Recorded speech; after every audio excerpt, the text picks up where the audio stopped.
Testing, testing. Hello, everybody. Hello, everyone. Welcome back to Studio Reverie's readings of Arc 6, Chapter 71, 72. Thank you, Magic Made Me Q, for the donation. We really appreciate it. Hello, everybody. Welcome on in. Hello.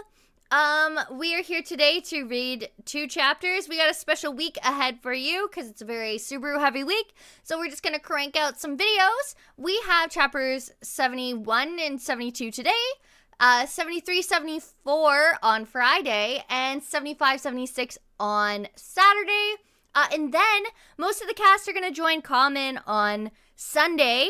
I think it ends up being noon EST. I'll double check the times and announce it later. To do a live reading test for Common series on the Apothecary Diaries. Yay!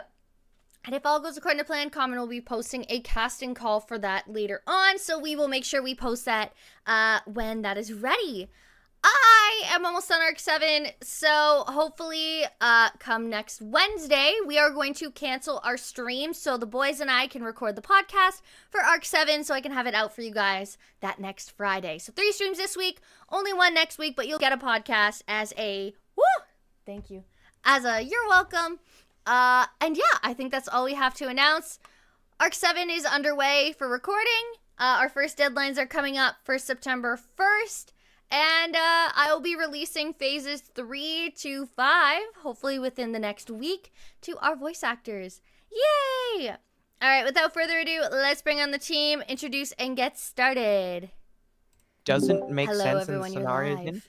Hello. Not Common, just spoiling the chapters as we come back in. Damn. No, I was spoiling No, a it's fine. lost chapter. Oh, jeez. Not good. Hello, everybody. Let's introduce ourselves from top to bottom. Oh, that's me this time again. Hello, I'm Connor. I'm one of the hosts of the ReZero podcast, Returning Pending. And I'm the voice of Julius and Rom. Thanks all for coming. Yay. And I'm Gold. I'm also one of the hosts of the ReZero podcast. Today I am voicing Reed, I suppose. But not Betty, in fact. Greeny here, one of the editors of Studio Reverie, and just, here. You're more than just here. Hello, everyone. I am Carmen, another one of the editors for Studio Reverie, as well as your Lai, Melee, and one new character. Oh, yeah, that's true. Hello. I'm Kyle's McGiles. I think I'm next. I'm not looking at the right screen. I am playing Amelia, maybe Shala today, maybe Anastasia, maybe a few others, but I'm covering. Yay! Woo!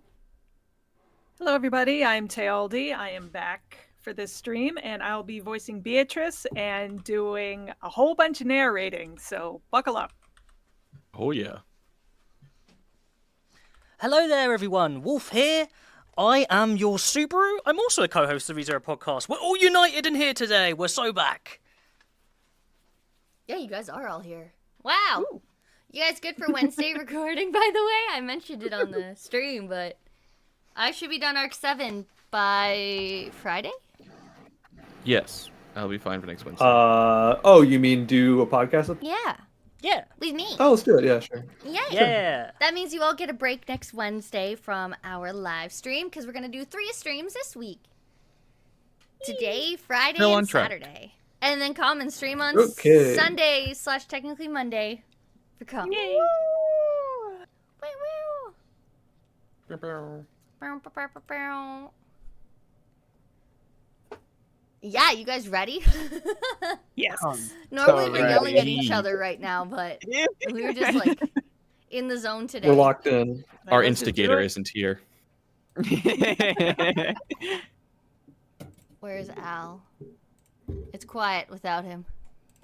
You're gonna get Probably sidetracked with him without him here. Not the side quest.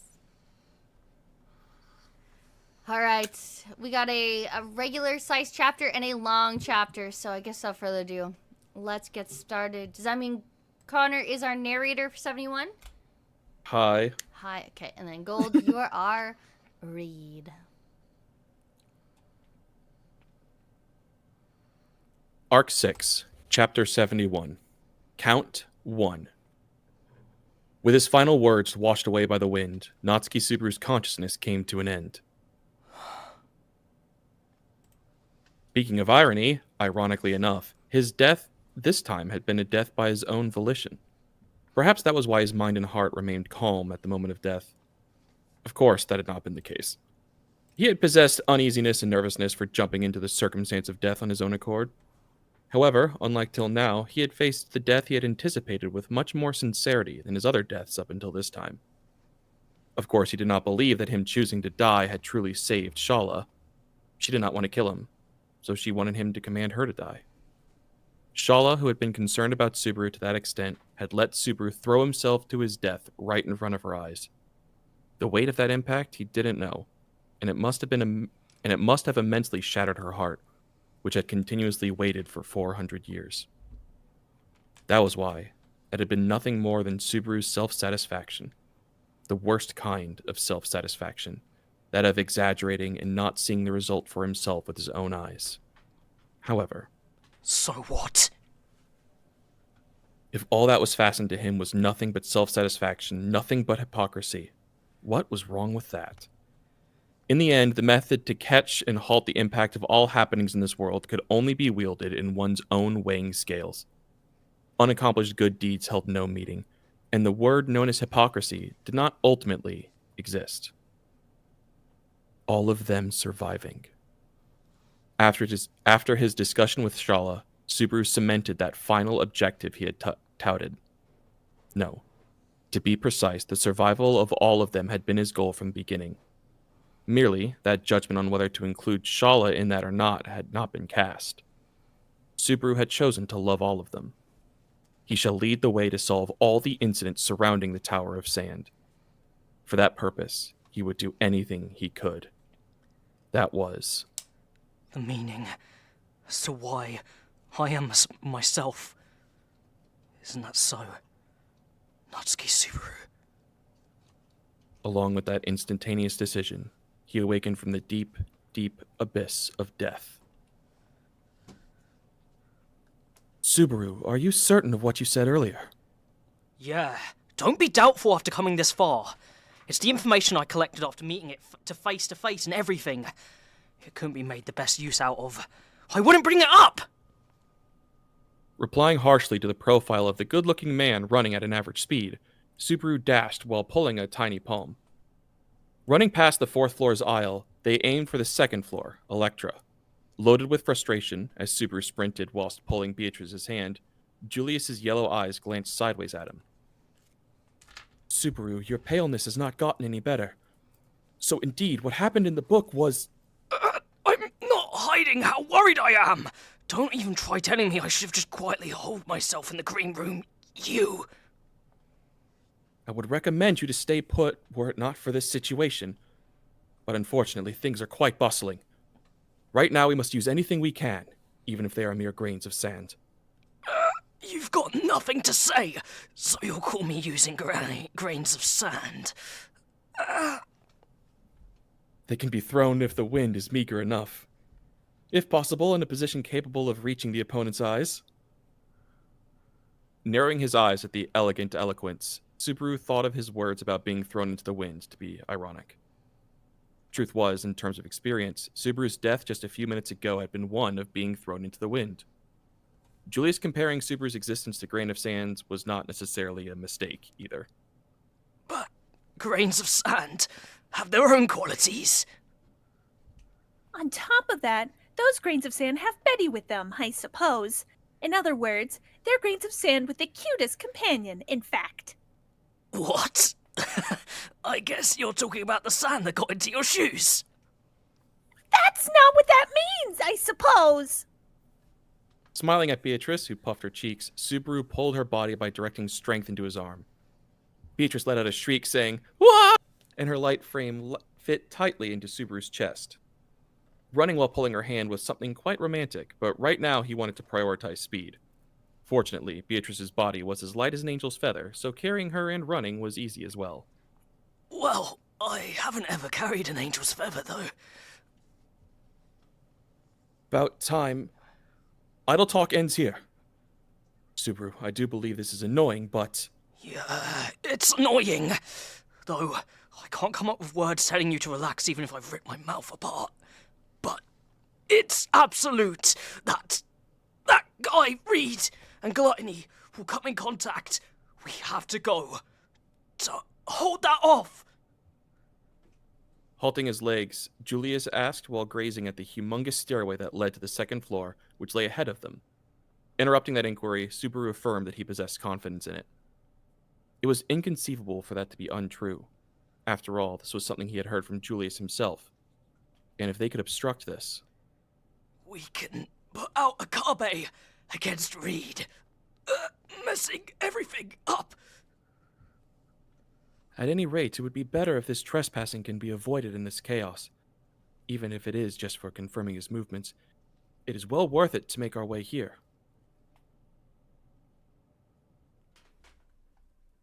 Positioning his legs ahead of the humongous stairway, Julius nodded at Subaru. Returning a nod to that Subaru, whilst keeping Beatrice in his grasp, he stepped onto the final level of the stairway, and... Subaru, your condition really is bad, in fact. The book's effect is visible, I suppose. Beatrice looked at Subaru, who had shaken his head violently for a single moment and touched his cheek out of anxiety. Whilst gaining tranquility from the warmth of that small palm, Subaru shook his head, saying, "I'm fine." Exhaustion from reading did not lower my wisdom. On top of that, it's just as what I told Julius. This is no time to stay in bed. This is the time when everyone should put their strength together. When about to really reach the limit, absolutely. Tell Betty, in fact. Yeah, I know. Responding to Beatrice, who was pressuring him based on her senses, Subaru took in a long, deep breath. His body felt sluggish. His head felt heavy. His nausea was increasing without pause, and he felt congestion in his blood vessels, as if coal tar had been poured into them in place of blood. All of this was the result of Subaru taking over Rom's inferior physical form through Corleonis.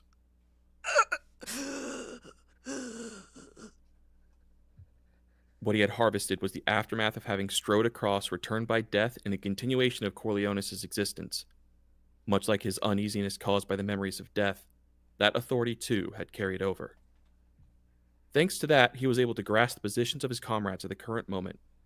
Everyone was abiding by Subaru's instructions, and had started to respond to each of the respective attacks.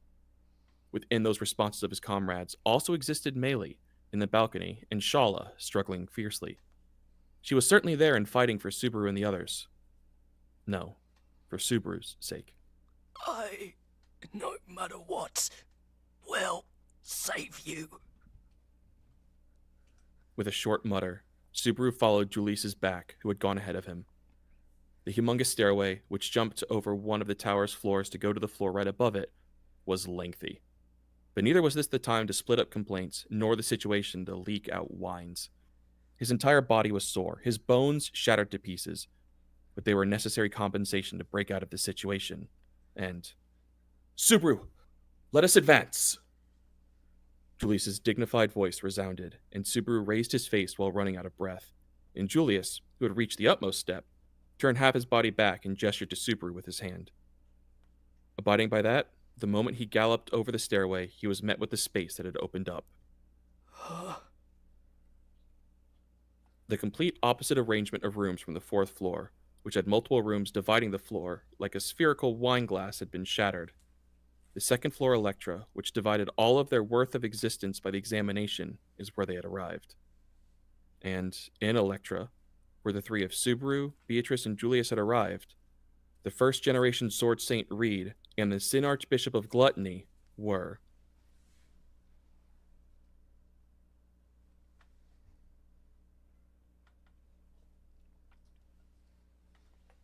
Sorry, I forgot.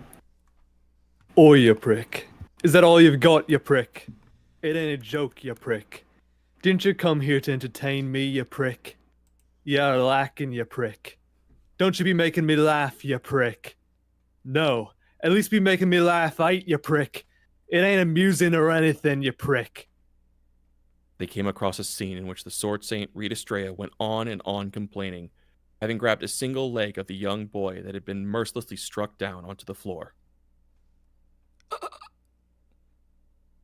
This is... Staring at the spectacle before their eyes, the one to whisper that in blank response was Julius. However, Subaru's mental state witnessing the scene was absolutely the same as what he had whispered. Then, what scene had they been expecting was something quite difficult to determine now if it were to be mentioned. What's up, you pricks? Y'all coming here too, ain't that some enthusiasm? Or do you got business not with me, but with this guy? Saying that, Reed scratched the area of his chest with his right hand, and with his other hand, the leg of the young boy he had in his grip, the Sin Archbishop of Gluttony, was lifted with the boy upside down, while Reed made a questioning look. Just as mentioned before, what scene they had been expecting was something quite difficult to determine now that if it were to be mentioned, but at the very least, the scene far surpassed what Subaru had assumed. I had heard that Reed and Gluttony were negotiating, but... Negotiating this, I suppose? Betty thinks that even an exchange would be a lacking expression for this, in fact. Yes, I agree. It is difficult to even call this a conversation. With that, Beatrice and Julius arrived at the same conclusion as what Subaru had whispered. However, the reaction of those two did not make sense from Subaru's perspective, because the contact between Reed and Gluttony, the one to express it as negotiation from what he had heard last time, had been Julius, who must have witnessed a similar situation. In any case, the scene where Gluttony got overwhelmingly whipped down. Would that be correct? Though nobody had asked for it, that was how Subaru worded what he was witnessing. In the white space of the second floor Electra, indeed, there remained in various spots traces of the one-on-one battle Gluttony and Reed had engaged in. Aside from the crevices on the floor caused by being firmly stepped upon, or the cracks in the walls which gave the impression of being caused by slashing strikes, the traces of black burns caused by fire, and the scattered lumps of earth were not supposed to be here. Those precisely made it clear the characteristic of Gluttony. It was unmistakable that his lavish feasts had made for a department store of all kinds of special moves. And that department store of moves had been struck and smashed to atoms by the natural disaster known as Reed. Earthquake, thunder, fire, all of them, Reed? So, what are y'all gonna do, you pricks? Do you want to go for the examination? You can go for it since you got slightly nice expression, but small fry, you can't. You can't. Why is he an exception? Don't you get it just by taking a look? A guy who ain't perfect or can't even become someone to play games with, instead of being imperfect, is just full of holes, ain't that so? Don't stand in front of me when you're like that. I start wanting to kill you with a single finger, you know.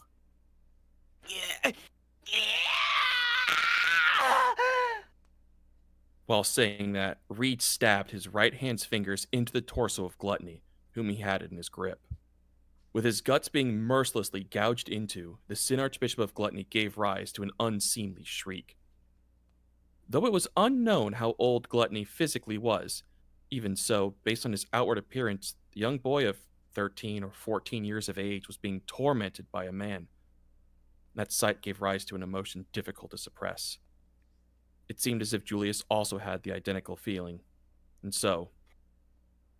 Reed Estrella! You must also possess dignity as a knight. Then, what reason is there for you to torment that young boy any more than necessary? Oi, you prick. Don't you be saying idiotic bullshit. Huh? Said Reed, without changing the tone of his voice, declaring so whilst possessing only a sword spirit similar to penetrating cold in response to Julius, who had tried to offer commencing conversation from a fresh start. Reed shook the body of Gluttony left and right with the leg he had grabbed. The dignity of a swordsman? If you scatter that about in exaggeration, that's exactly why the thing called the preparedness of a swordsman exists. Are you gonna be fighting without even the preparedness to die? If you're gonna have the attitude making light of it like that, then there ain't any choice but to teach it to you with pain, The preparedness and dignity of a swordsman. If that argument were to be placed on the battlefield, the one to be at the inferior position would be Julius. On top of the matter of pride having been touted, Reed's words about preparedness possessed a constant persuasive power. On top of that, though the visible person was painful to even look at. If Gluttony collapses, then the result certainly is Ari. Though obvious, the Sin Archbishop of Gluttony was not included in his touted objective of everyone's survival. The ones Subaru wanted to save were only Amelia, Beatrice, Ram, Rem, Melee, Echidna, Julius, and Shala. On top of that, the two of Patricia and Gion. Gluttony and Reed were not subject to that. If the two of them were to crush each other, though the outcome too unilateral to be called a result, it was advantageous for Subaru and the others should that happen. However, First of all, you pricks, is this guy your buddy? If that's so, then it ain't as if I don't get why you're getting all heated up. no, absolutely not. The Sin Archbishop of Gluttony is a bitter enemy of myself as well, an opponent with whom, in the worst case scenario, were to I fight to the extreme, one may end up taking the other's life. Eh? Then why are you getting so mad? 'Cause your prey got snatched away? It is because you are kicking the pride of a swordsman. So told Julius to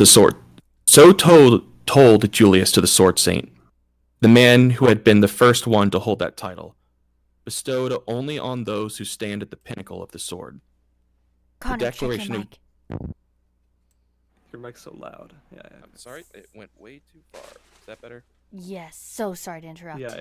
Nope, thank you for calling it. It's still new. Continue.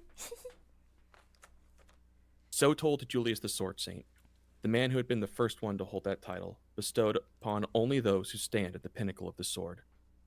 That declaration of Julius's, which could not even be an insult, was silently being heard by Reed, who narrowed his eye, not covered by the eye patch.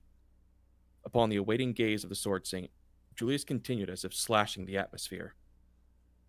If battling swordsmen, warriors, knights is something where one must prepare his body for death beforehand, then it is fine to submit to losing one's life at the extremity of the battle.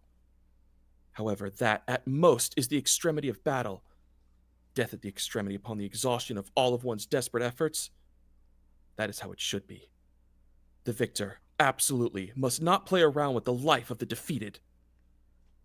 You're saying shit that's making my ears itchy. Who the hell is gonna be listening to all that?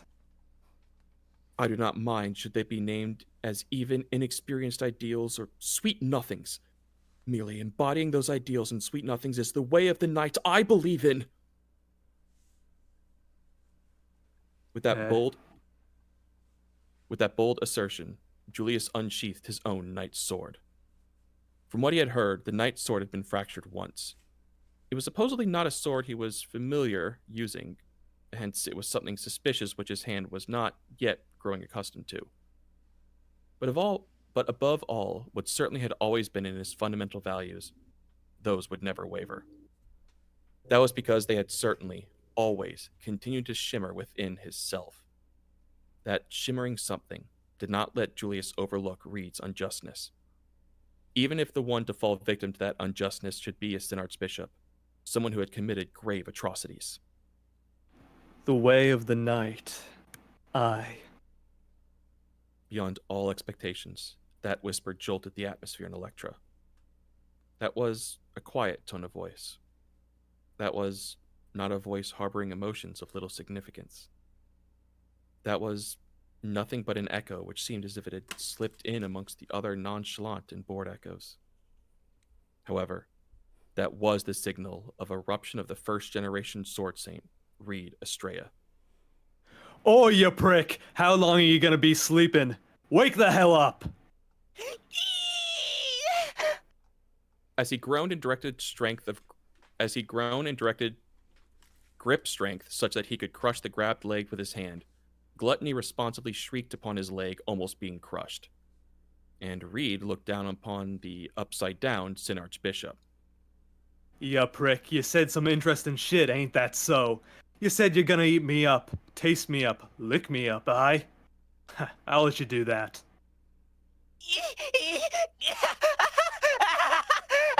What's up with that? What's that? What's that? What happened so suddenly? Why do you feel like that so suddenly, red-haired Onisan?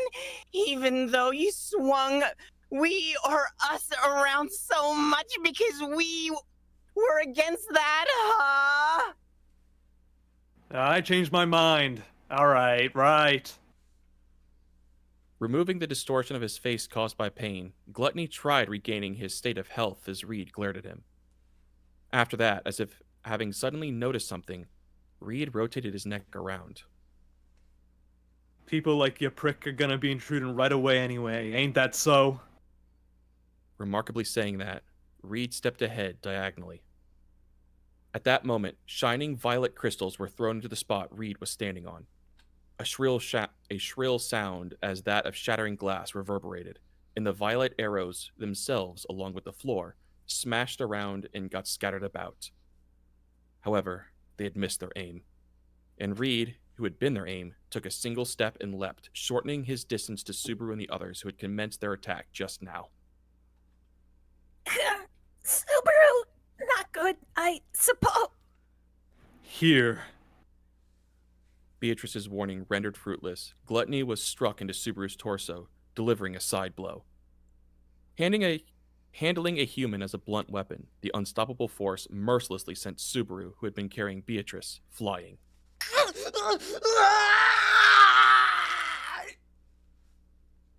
It's good you didn't hesitate, you pricks. This is way better than the beautiful girl in terms of fighting. Well, the broken fragments of your ability have been reassembled, though. Without the leeway to even respond to Reed's brief review, Subaru rolled over while holding Beatrice with all of his might. He could not help but feel as if the origin of his life had been shorn off, with his internal organs overturned by the single blow just now, accompanied with Rom's physical burden. Subaru! Beatrice-sama! And whilst fearing for the blown-away Subaru and Beatrice, Julius, in a single instant, performed a piercing strike toward Reed, who had shortened the distance between them. However, Reed strode on and crushed that with his feet, then switching the leg he used as a pivot, hammered a kick into Julius's abdomen. Though Julius received that with the handle of the knight's sword he had instantaneously drawn, he was unable to block being lunged through by the shockwave as well. With his guts churned by the perforating single blow, he flew far towards the back. And meanwhile... Here, try it out and see. To eat me up, or to die just like this by being played around by me. Choose one which you'd like, or I'll have no choice but to make a move. Ain't that the thing called life? Or you prick?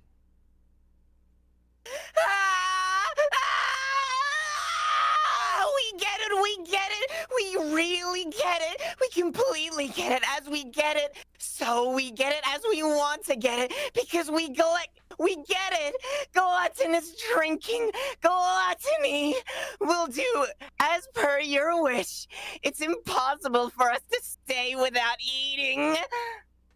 Remaining upside down, raising his face right toward the front, Gluttony smiled at Reed. And Gluttony stretched his hand, grabbing the area of Reed's left eye which had been concealed by the eye patch. He subsequently opened his mouth and... Reed Estrella. Estrella. Yeah, go ahead. Licking, Gluttony let go of Reed from his hand, as if tearing something off, and, gazing lovingly at his palm, where that something was not even present, he exposed his tongue. At the same pace, he chewed that invisible something, and reverberated a slurping sound as if indulging in it. Afterwards... Abruptly, change arrived in a single instant. As if it had been an illusion or something, Reed's form vanished in the blink of an eye. With the tall figure disappearing from the space it was certainly supposed to be in, Gluttony, whose leg had been grabbed, fell onto the floor. At the same pace, he dexterously righted himself using his hands, and Gluttony made an agile landing, looking at his own palm.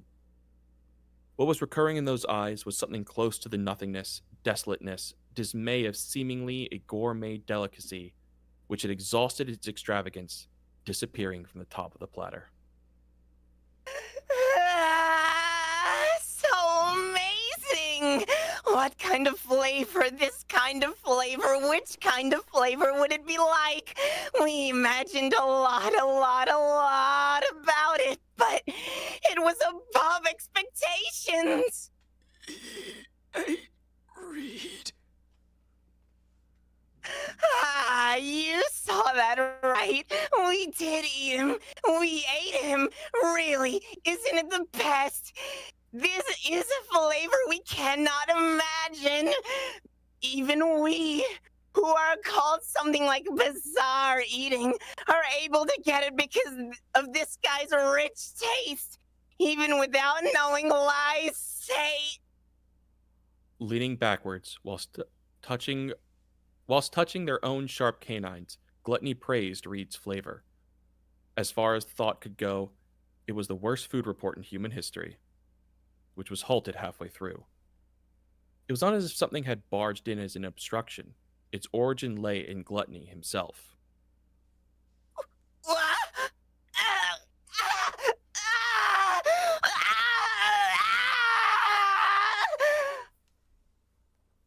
Just what is starting this time, in fact? No. That's... Putting his hands on his own throat and abdomen, Gluttony started making movements as if practicing speech. Though Beatrice found that state to be ominous, Subaru had an idea regarding this abnormality.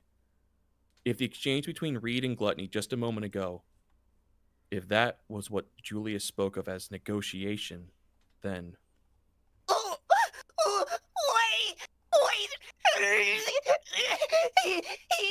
Strange! It's strange! Isn't it strange? After all this is... You prick! Ain't it odd? Huh? Don't- It ain't odd, you prick. Eat or be eaten, that's how life works. Ain't that so? Strangling his own throat, Gluttony fired words as if answering his own questions. That tone of voice meant clear change, as if pulled into the change of that tone of voice, change ensued in Gluttony's flesh body itself. It was a change as if the waxing and waning of the moon, questioning when did it even happen, was appropriate for it. Subaru did not avert his eyes at all. The same went for Beatrice, who was being held to his chest, and of course Julius, who had taken a stance with his sword. However, whilst remaining captured in the field of vision of the three, the very form of Gluttony was erased in an instant. And instead, the one standing at the spot where Gluttony had been was... Ah, a fresh body sure is different. Feels like blood's flowing through flesh. I'm already feeling hungry. At least come after filling your stomach, you precocious brat.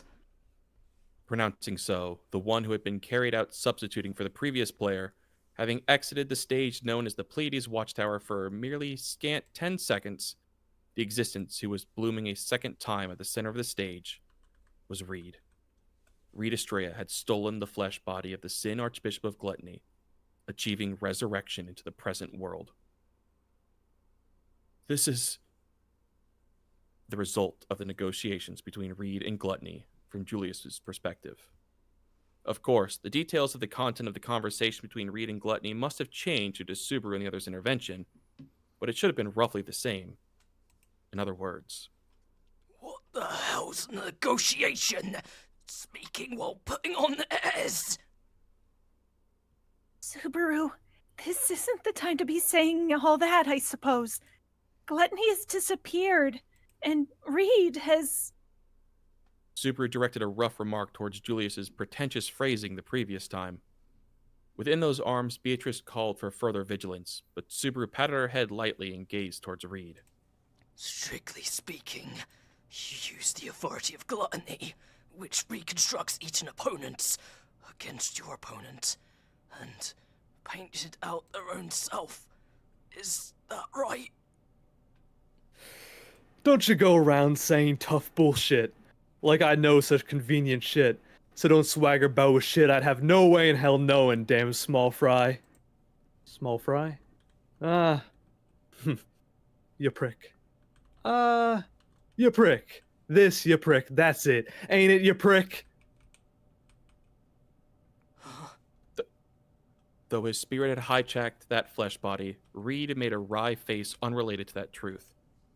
He unusually groaned, and while gently putting a finger in his own eye patch, and turning it over, he looked at Subaru with his healthy blue eye, which had no particular need for an eye patch. Looking, gazing, staring. You prick. You're pretty disgusting. Good job not having your head getting screwed up with that. No, has it gotten so? What'll be precisely because it's gotten so? I ain't got any ideas. I haven't even given it a thought. What was he saying? Thinking that, Subaru got truly perplexed upon Reed's attitude. On top of being perplexed, the shivering and nausea enveloping his entire body were about to hit the critical point. Though obvious, Rom's inferior physical form was worsening as Rom's body increased its voltage higher and higher, and the recoil she was originally supposed to have felt was being sent to Subaru. This time, Subaru had not personally met up with Rom, so there were no means for Rom to find out the reason why her body was working so well. Thinking of it now, it seemed as if Rom had been concerned regarding Subaru last time. Though he hadn't noticed Rom's concern, he was not in this place only after dying twice. I see, I do see.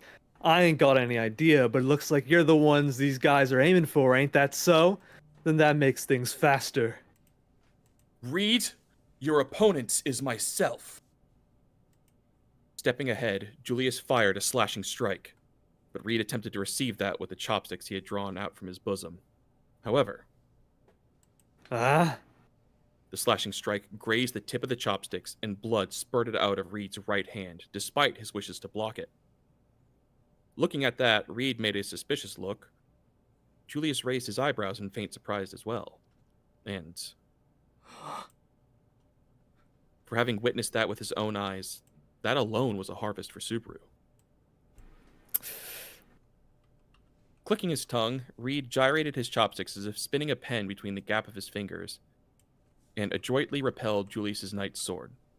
In the same movement, stepping ahead with a single stomp, he lapsed the distance between him and Julius, who had instantaneously drawn his body back, and aimed his palm towards his abdomen.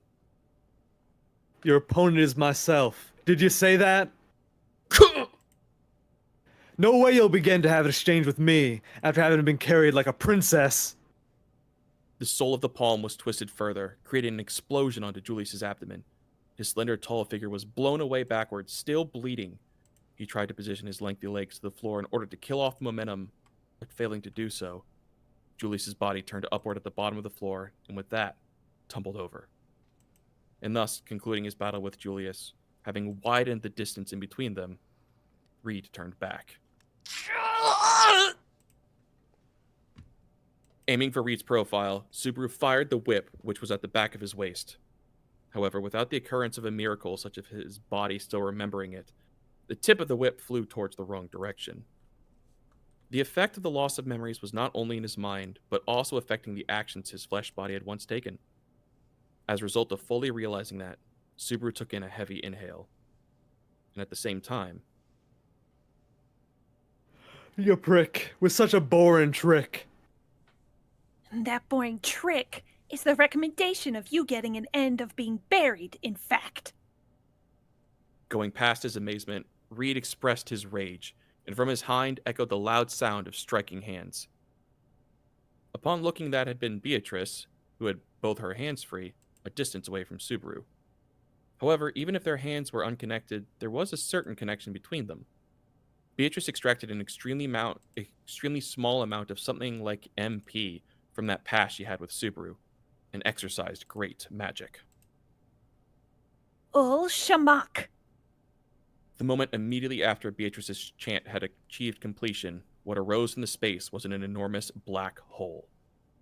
That which had appeared all of a sudden in the air manifested as an existence accompanied by primordial fear, such as its unknown bounds and unknown depths, and it tried to swallow Reed, who was right before it. That is... At a single glance, it could be understood that it was a great magic that affected space. This was more of an issue of imagining it, so rather than having knowledge about it, Super had heard of Beatrice being a wasteful spirit, but the actual power held by truly great magic could not even be in the same league of comparison. Subaru had been unaware that this was even possible. This, too, was a harvest. That black hole swallowed Reed and repelled away his sword saint off to somewhere unknown. The hell? It's just air. Something like air's everywhere. As if it'd stop me. With a single swing of his chopsticks, Reed broke through that immense magic with extreme ease. A carefree attitude, as if quite literally slashing through air. No, for him it truly was exactly that. He did not have the nature of taking roundabouts around something which he was capable of doing and then boasting about it. He had slashed the air, so that was his explanation. That's all there was to it. Slashing dimensions, as far as I know, gives me an ISO of being quite the top rank ability. You know. Oi, oi, don't you put such cool names on it. The climax can be better, you know. If you'll stay persistent just 'cause things gone a bit lively, that won't be musing or anything, you know. Swinging his chopsticks at the same angle as when he had slashed Beatrice's magic, the moment immediately after, Subaru's body burst open, from his chest to his waist, in a diagonal line.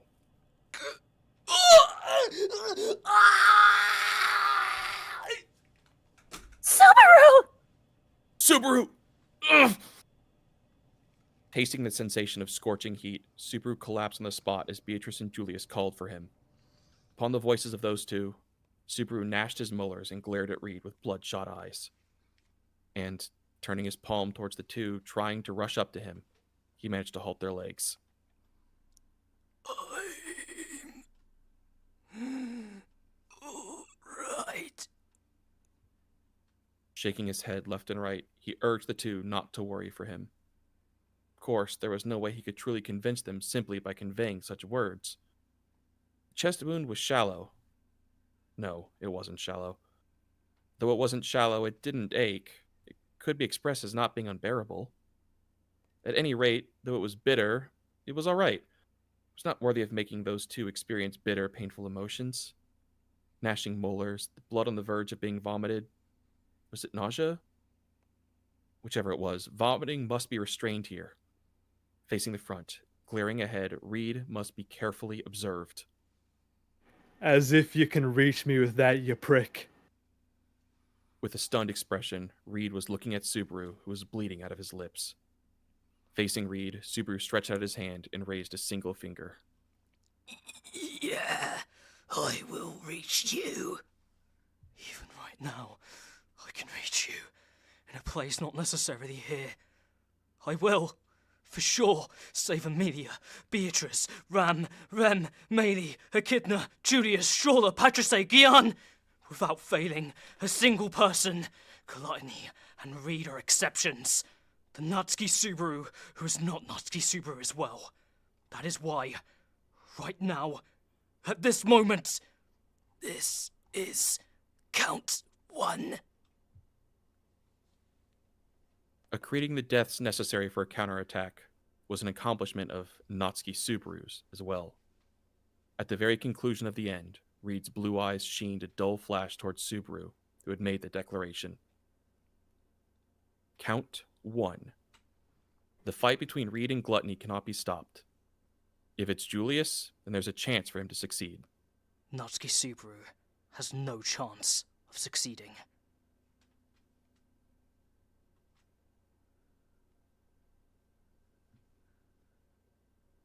That's the chapter. And that's the chapter. Dun, dun, dun. Yay! Whee. Congrats, Awesome. everybody. Awesome. That was Uh, fun. job. I have to say, this Reed's dialogue, initially when I was reading Arc 6, makes no sense. As soon as you've read ahead in the Yeah. story, all of his dialogue makes complete sense and has interesting stuff 100%. in it. Mhm. 100%. Yeah, it's hard to read. Ha ha ha. Mhm. Ba-dum-bum. I will say that, you know, like, I'm not good at accents or anything like that. I think it's easier when it's all phonetically written out. Sometimes it's less phonetically spoken, written out. But yeah, that's how. I liked your Irish accent. Yeah.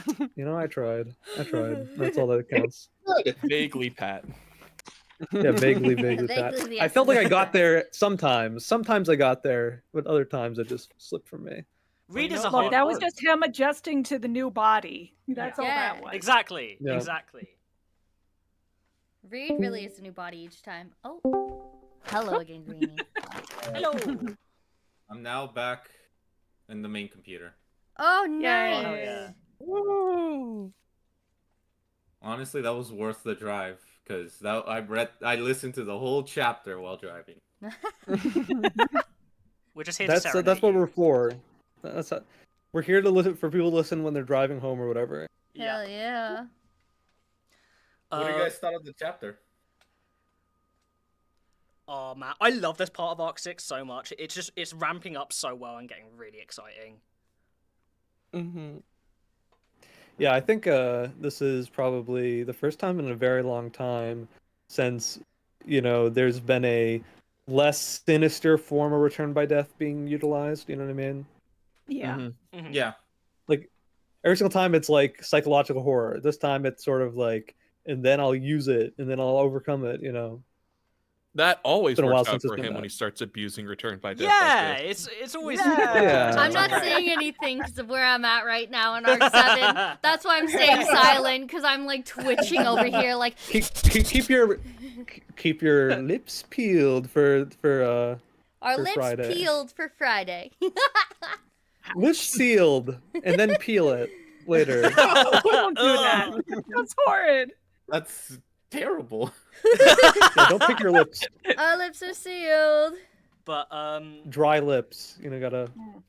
Crusty. Reed's dialogue is one of those things where I'm initially like, wow, this means fucking nothing. And now that I know what he's saying and understand what he means, it's like, whoa, holy shit, okay. I think it's easier when people say it out loud.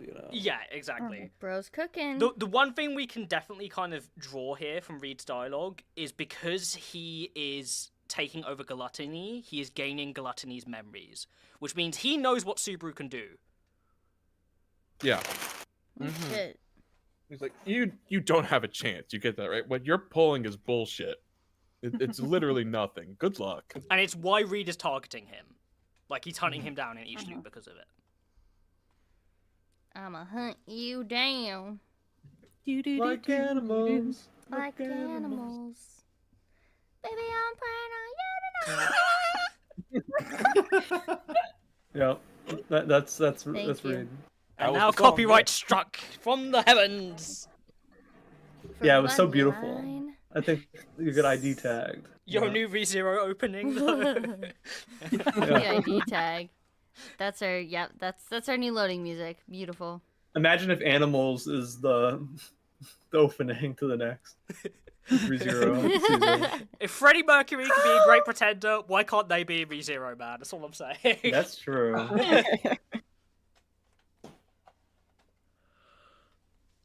But yeah, I think it was a good chapter. I think it was very action packed. Mm-hmm. I think it was good. I'm terrified for this next one. Oh, we got so much work ahead of I- us. But before I we don't get into know. it, I need a quick break before I get into Oh, it. So absolutely. Yeah, Okay. I will be right back. Please. Intermission time. What's so wrong with this chapter? Let's see. It's 37 Oh. pages. There we go. Oh. The O hit. Oh. We're gonna It be is a ready to long jump chapter. in if TLD How needs many it. lines do I? Oh. Yeah, okay. I'm ready.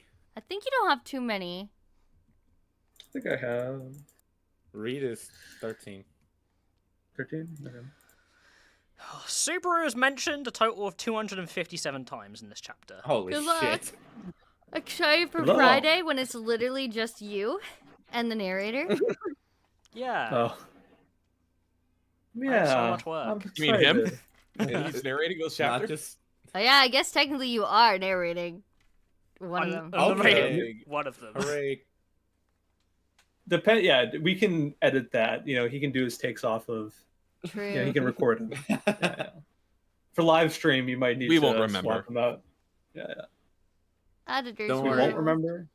Editors always Next- Yeah, do. there as well.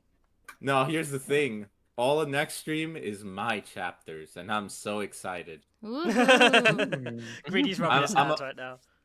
Yeah, I'm gonna listen in, write down exactly what ideas I'm gonna implement. So I'm Good. pre-preparing. Cook.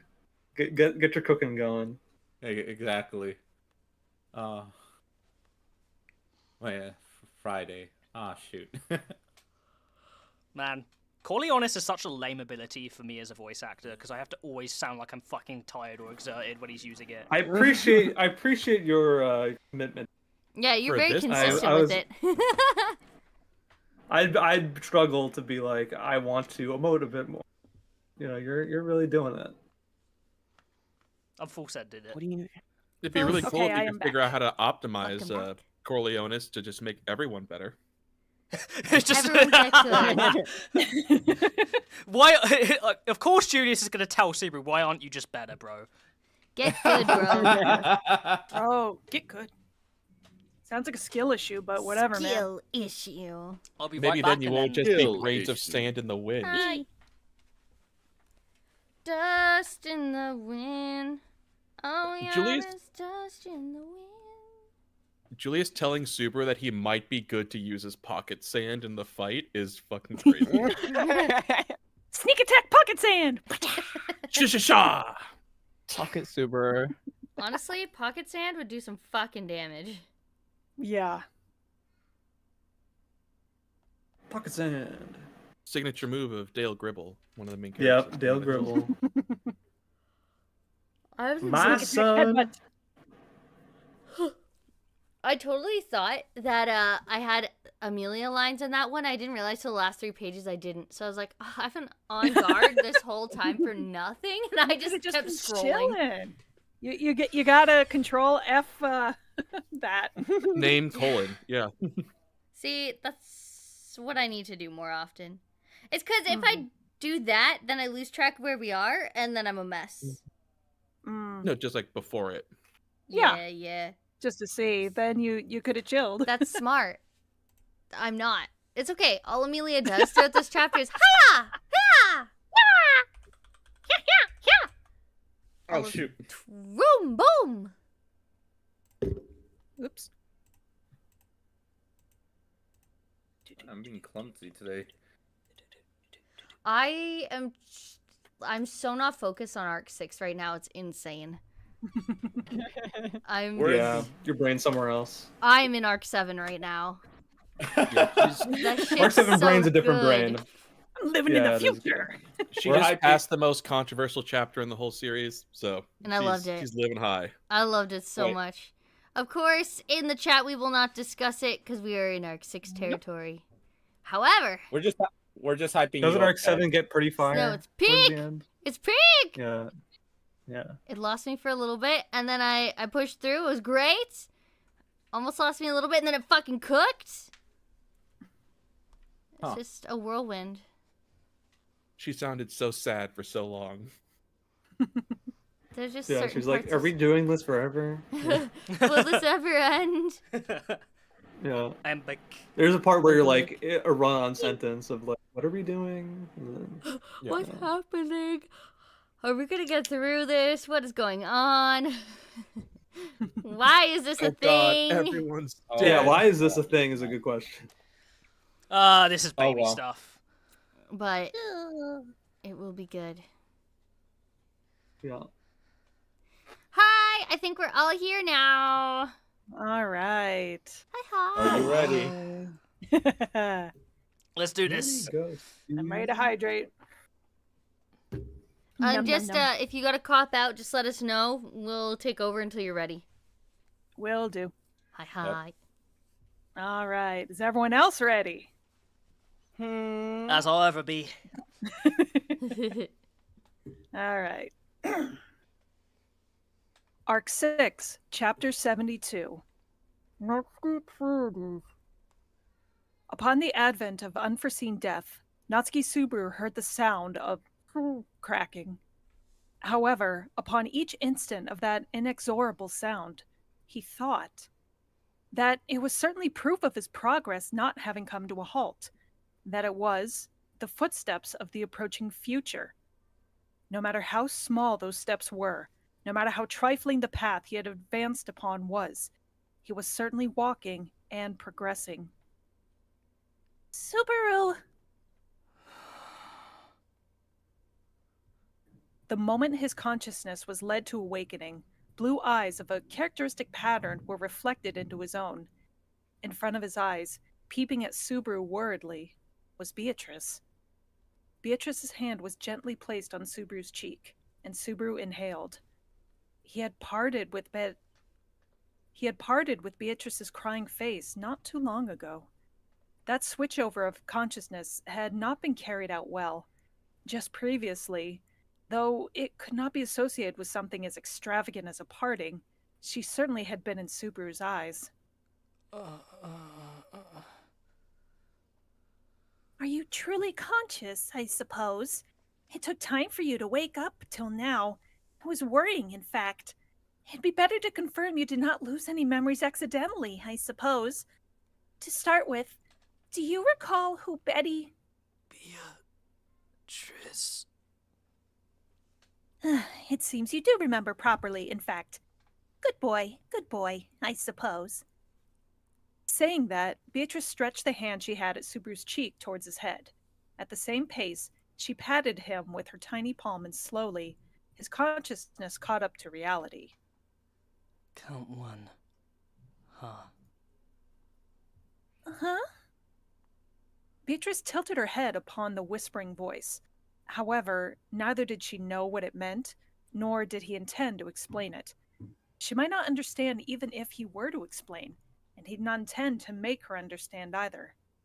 She was kind. Beatrice was extremely kind. That was why Subaru was testing things out. If he were to tell her about that, it was a given that she would be absolutely against it. That was something which Beatrice must not be allowed to know. So, how did it go, in fact? Was the purpose of reading the book fulfilled, I suppose? Yeah, about that. That is what Beatrice asked Subaru, who still had the book placed on his knees. The moment immediately before the immediately previous moment, the moment immediately before Subaru had disregarded his own physical state, Subaru had just been seeking a way to defeat Reed Estrella, and had been just about to read his Book of the Dead.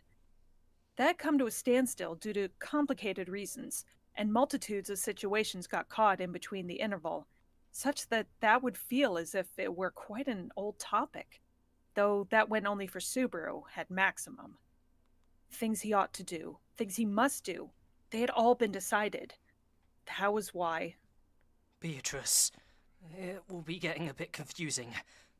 Lend me your strength. That's a given, in fact. Betty is Subaru's Aikata, I suppose. So promised Beatrice to Subaru, who had broken the ice without any explanations. Her existence was truly, very truly, reassuring for the... The impact jumped around freely in the aisle of the stone tower. You're doing it! You're quite doing it! You're surely doing it! Perhaps you're doing it! You've been doing it! You've done it! Because you've been doing it! Gluttonous drinking! Gluttony! Is there any time to be playing around? This is quite the pliability, isn't it? Using the walls, ceilings of the aisle as a foothold, making free use of transforming tactics at will from next to next, was the Sin Archbishop of Gluttony, Lai Batankaitos. And the one rushing around at high speeds, having kept the inferior physical form of her body someplace else and moving about nimbly, was Ram. Her petite frame fluttered about and danced, and directed merciless blows in the direction of Gluttony's body, who countered with equivalent fiendishness. At that point, rushing in as having been waiting for that was... Room and boom! Wielding a large ice hammer in both of those hands, swinging it as if aiming for a home run, was Amelia. The damaging portion of the ice hammer, as large as a human's trunk, turned into a strike with all her might and made a firm hit onto Lai's back. The small frame bounced and flew along with a thunderous roar like a gumball. No, his flight had too much momentum to it. Instantly kicking the ice hammer, he himself had jumped ahead to stifle the impact. You're doing it, you're doing it, you're doing it! But that won't do! That can't defeat us! He's fast. In response to Gluttony's displaying moves with a touch of acrobatics, Amelia made a frustrated expression on her cute face. Past and present, east and west, chewing the experts of all kinds of master arts, demonstrating abilities that were, quite literally, from every single kind of martial arts, was the Sin Archbishop of Gluttony, Lai's fighting strength. Or perhaps it should be called his ability to respond. It had attained preeminence, a remarkable difference of unleashing optimal techniques of the highest peak each moment to the next. If efforts and the training both are encompassed in the memories, then... Though it was quite hateful, perhaps Gluttony did not even have a need to pull things out consciously. When they would come to notice, the body would have already moved. That was the kind of authority it was, of pulling them out in all kinds of scenes. The stolen memories even included the experience points of the physical body. That was also evident by Subaru not remembering how to use the whip he carried around whatsoever. It seemed that the whip had been Subaru's main weapon before losing his memories, but the correct way to hold it and swing it, he could remember none of it altogether. In the first place, why had he chosen something like a whip as his main weapon? It would be easier to make use out of than a sword or a spear. It must have been a shallow thought like that, though there were no objections to that itself. I wish I would have thought of a countermeasure in case I lost my memories. Of course, he was aware it was an absurd request. However, Subaru still cursed it.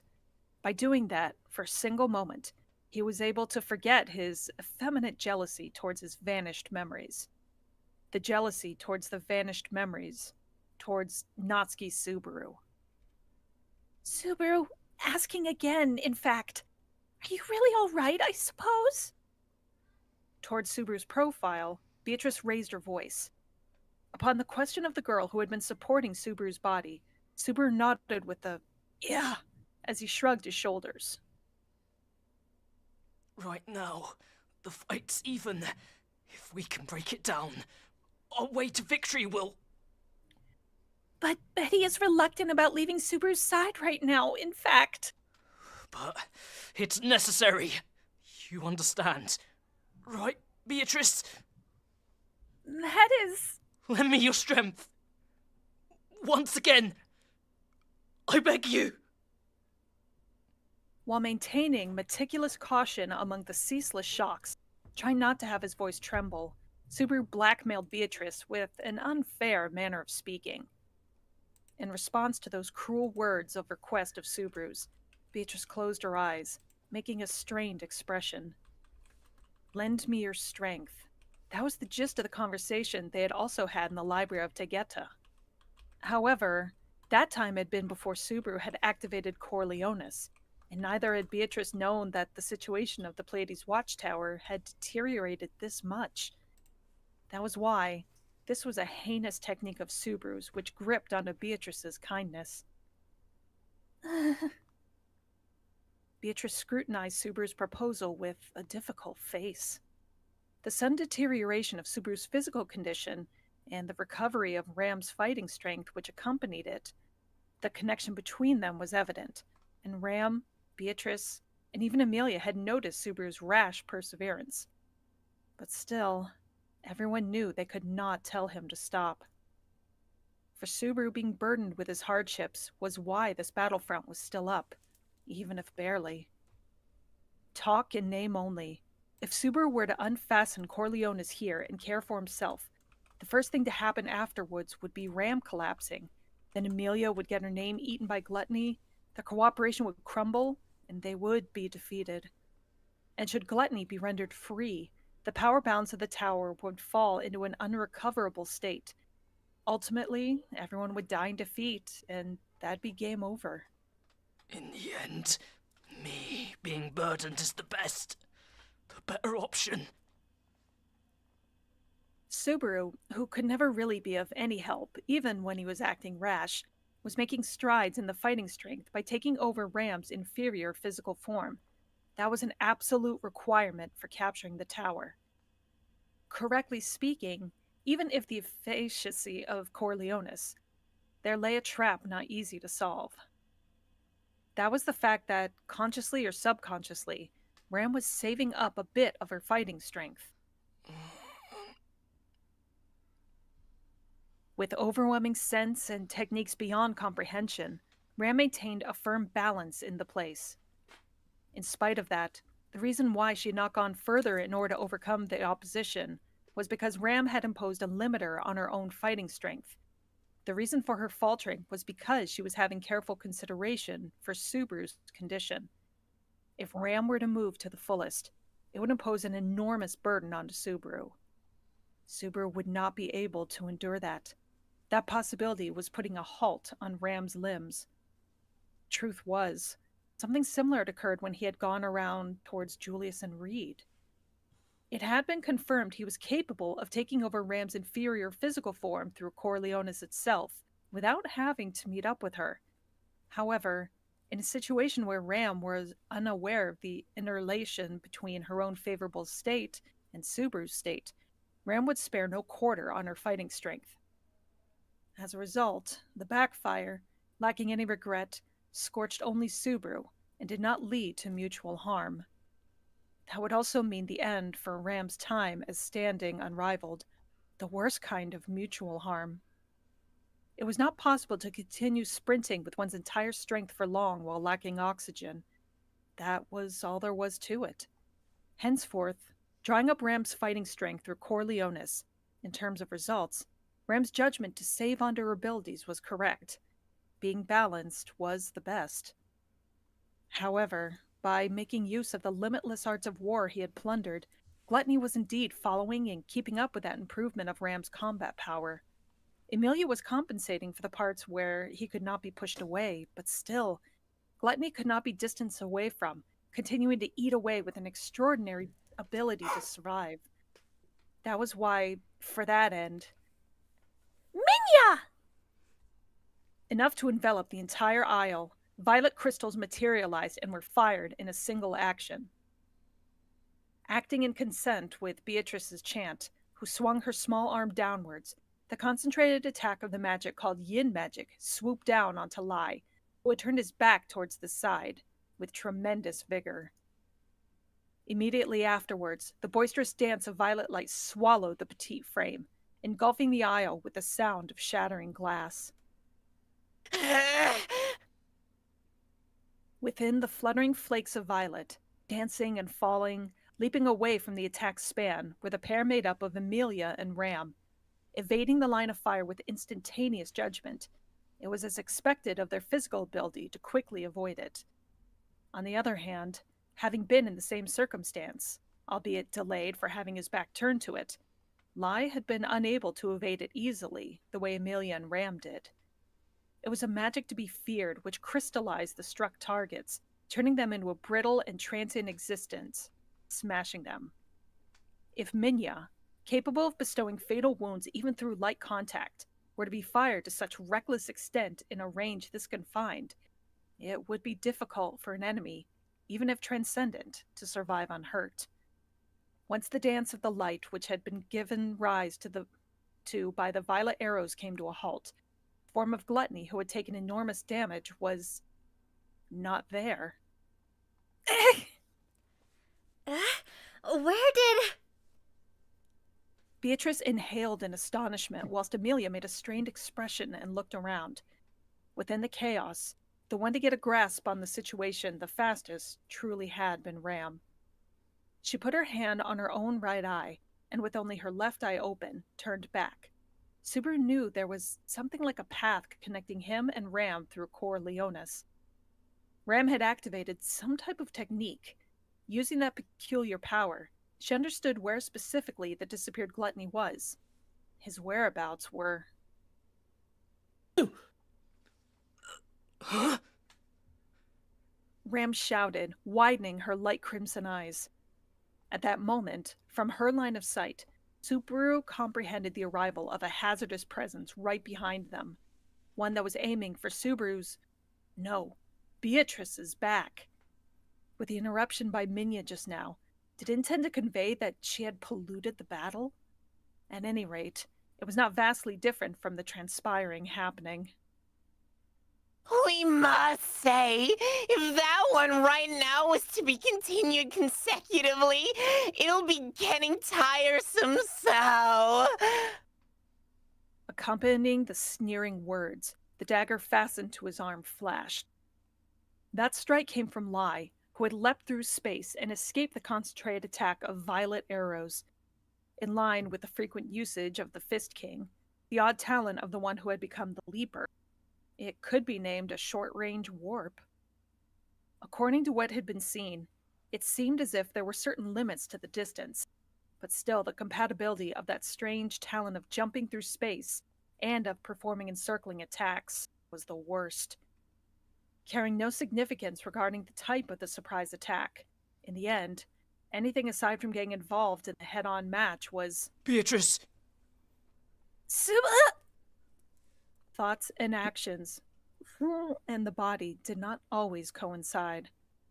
The moment instantly after he pushed the small body away by reflex, a piercing sensation deeply gouged out his chest. Like scratching a scab with claws. No. The pain and impact was several thousand times that. He instantly regretted having received that with his chest. Though he regretted it, no other convenient shield had been present there. Bewildered by the momentary judgment, he shuddered at the mere thought of Beatrice having been slashed down, so much so that he thought it would be better for him to become a shield of flesh compared to that. It was painful, though it was painful. If it was merely pain, merely the wound on his body, it would last for only an instant. Not even an instant. But it was much better than being wounded. Much better than dying. Subaru! A loud voice echoed within the tower, and upon an attempt to turn back and see to whom it belonged, his knees snapped. Strength faded away from his limbs surprisingly easily, pathetically fragile. He was unable to support even his head. Even an infant could hold his head still, but what was this man, who had significantly aged, doing? Such that even this frivolous talk would not come to mind, his consciousness fell into the soul of the deep, dark hole. A vivid ache and sense of loss scorched his brain. Whilst wanting to give rise to a shriek, he endured his voice trying to escape by grinding his teeth. It was not as if he would feel any better if he were to let it out. It was not as if he would feel any better if he were to not let it out. However, there were people here who would surely have their shattered if Subaru were to cry out now. I cannot allow that. Because I cannot do so. Stay silent and die. Natsuki Subaru. How nice, Oni-san! So you'll be going to the next one by doing that? There echoed a voice overlooking Subaru, who had powerlessly crumbled down while continuing to resist screaming. He had endured his screaming. However, he could not possibly endure that mocking voice. In a situation where his limbs had been rendered completely incapable, he directed strength into his arm and moved his finger. And, single middle finger raised, his lips moved. Die, idiot! After that, his consciousness came to a halt. Count 2. Having Amelia and Ram cooperate, aiming for an early settlement with Lai Batankaitos, met failure. Timing is essential for taking over Ram's inferior physical Leona. Beatrice's surprise attack is incompatible with gluttony. Fiercely, the enshrouding clouds of sand were trying to enwrap the field of vision.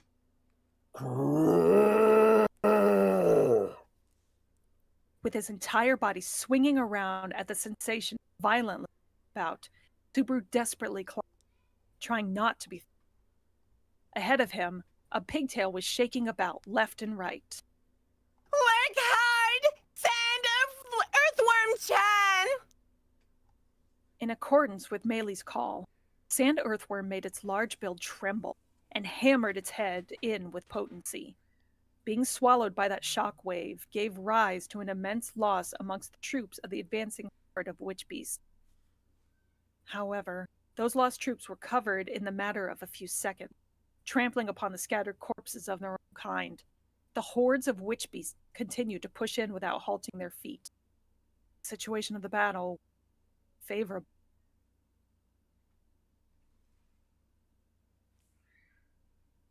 Under their eyes, no, in all directions, innumerable witch beasts advanced. With those as her opponents, Meili made free use of her preparations, which in no way could be stated to be sufficient, struggling fiercely. Honestly speaking, Meili's efforts, as she controlled the witch beast, were hard to notice from an outsider's perspective. She ordered instructions to the witch beast, and abiding by that, the fiendish monster would rampage about. There was no mystery in that if that alone would be observed. However... Ha! Heck! Looking at her shape, with sweat on her forehead and her occasionally agonizing inhalations, it could perhaps be understood at a single glance that recognition too difficult to observe. Ha! Foo! Jeez! Oni-san treats people so rudely!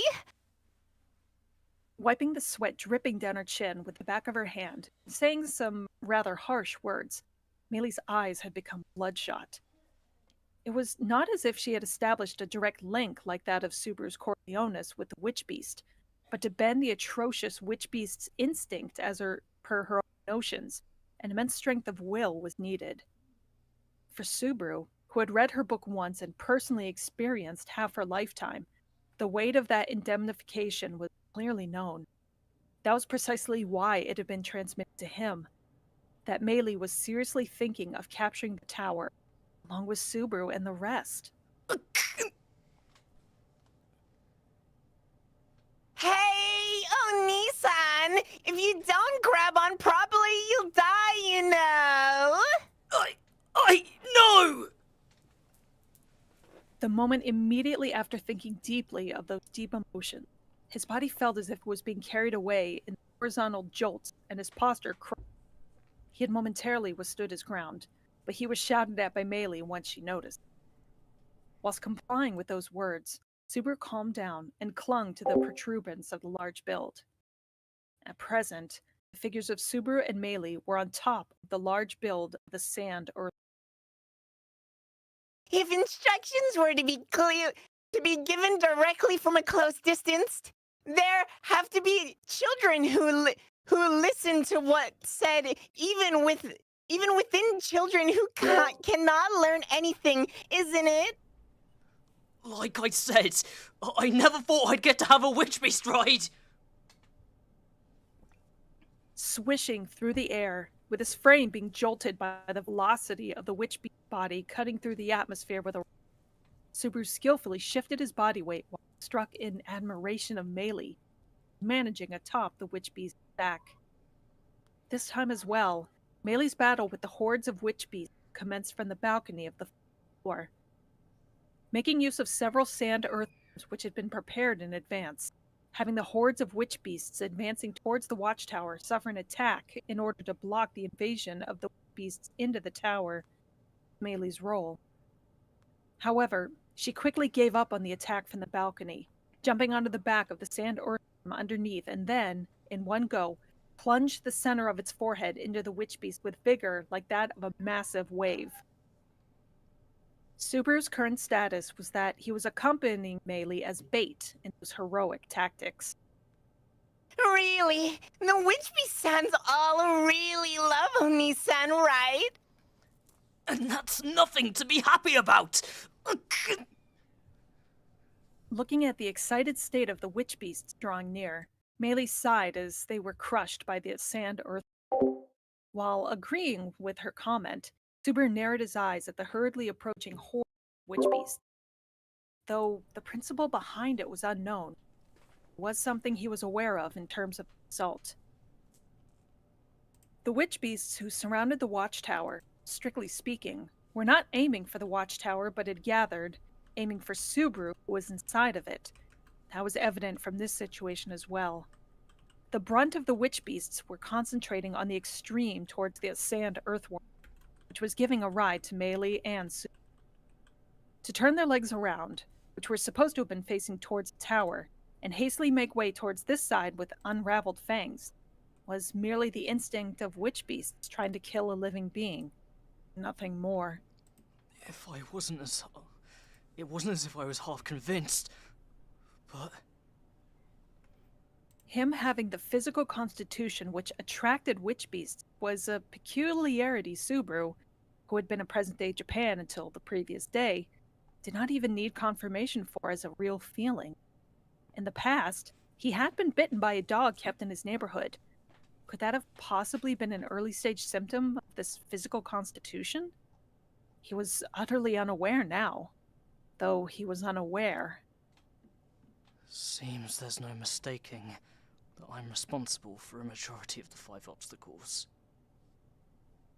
The large hordes of witch beasts advancing towards the watchtower, the Gluttonies having a go at approaching the tower through Subaru's memories, Reed, who would absorb Gluttony and acquire substance, Shala, who would start aiming for Subaru by the virtue of transformation, the jet black shadow which had swallowed the entirety of the watchtower.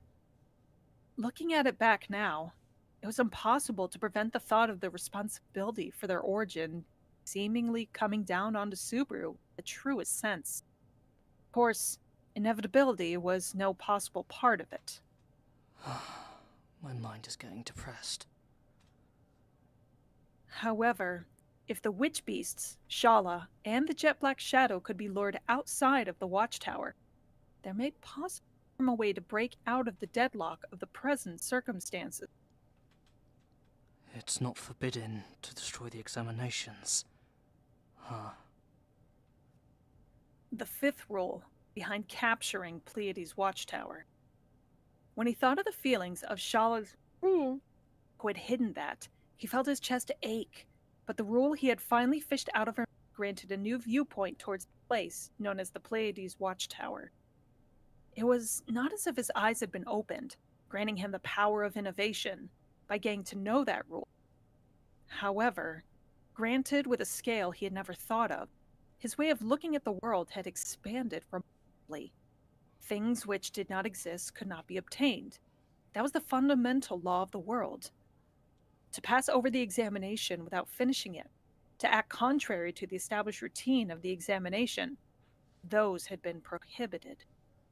Without even getting involved in that, destroying the examination itself had not been prohibited. Just what could that mean? What could it... Mate! Lee, and as he tried to continue his words on, Subaru witnessed it. By changing the course of the sand earthworm, whilst attempting to confirm whether the terrain of the watchtower's environs or not, the objective came to a standstill. Because an assailing corona from overhead had scattered away the thick trunk of the sand earthworm.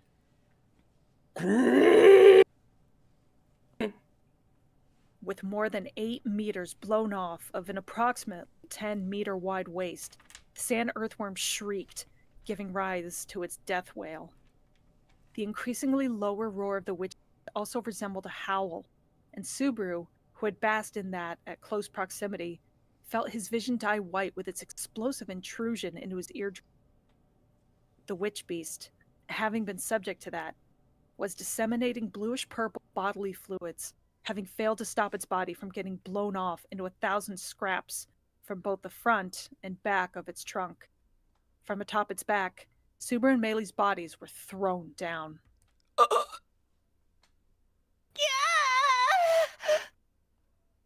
Instantaneously stretching out his hand, he took Melee's petite body within his arm. Patting his shoulders and trying to call out to him was a byproduct of it. By reflexively leaning his body forward, he had been able to catch her falling body. However, that had not been a drastic settlement. The sand earthworm's large frame thrashed about violently. And not only Melee, but Subaru too had been thrown off. Even if he were to pull her in the end, they would fall on top of the sand, a place entirely surrounded by witch beasts. Should that happen, the two of them would become feed for the witch beasts whilst they attempted to reorganize themselves. Above all, Shala. clinging to the outer wall of the tower with its tail stinger facing towards Subaru and Melee, the titanic scorpion, Shala, her large build mingling into the twilight, was visible in the distance, having made her appearance. They were out of time. Within the tower, someone had broken. In accordance with that, Shala lost herself and transformed into the titanic scorpion, and just as what she had reported about herself, she commenced attacking, aiming for Subaru. That single shot had scattered the sand earthworm's trunk away, and midair, towards Subaru and Melee. Halanisa! Hugging Melee tightly, who was within his arms and had raised a voice like that of a scream, Subaru did not let his eyes avert from the titanic scorpion. No, from Shala. The red compound eyes emitted a distinct glow within the presence of night, and upon its gaze being cast towards Subaru, from that line of sight, which did not betray any course of action, it was clearly understood that its aim was him. Light gathered at the tail stinger, and now once again, a corona would be fired. They would get vaporized should they be struck by that. However, they must not get struck by that. He wished to avoid being killed by Shala, regardless of how much that may abrade away his soul. If he were to bend away from that notion, he would surely become a miscreant then. However, a way to defend themselves while they were midair existed. The moment the corona was fired, the sand earthworm, writhing in agony, thrusted itself into the line of fire. Was that simply the instinctive movement of the sand earthworm, or had Melee influenced it in some way? He did not know. However, the single blast Shala had fired had been avoided when it was supposed to have vaporized Subaru away. And with vehement vigor, Subaru and Melee fell head first on top of the sand. Melee, who was strongly embraced within Subaru's arms, was perhaps safe. However, Subaru himself had not been safe. Unable to defend himself, he had gotten dispossessed of his head by the extensive sands. A dull sound echoed, the joints of his bones, which he ought to avoid being smashed, had gotten broken. At that instant, his field of vision was rendered completely black. His nerves, which he ought to avoid being slashed, had gotten cut 1,000 times. Not only what was visible to his eyes, but sounds, sensations, anything and everything turned distant. Merely his nose remained alive. It was baffling.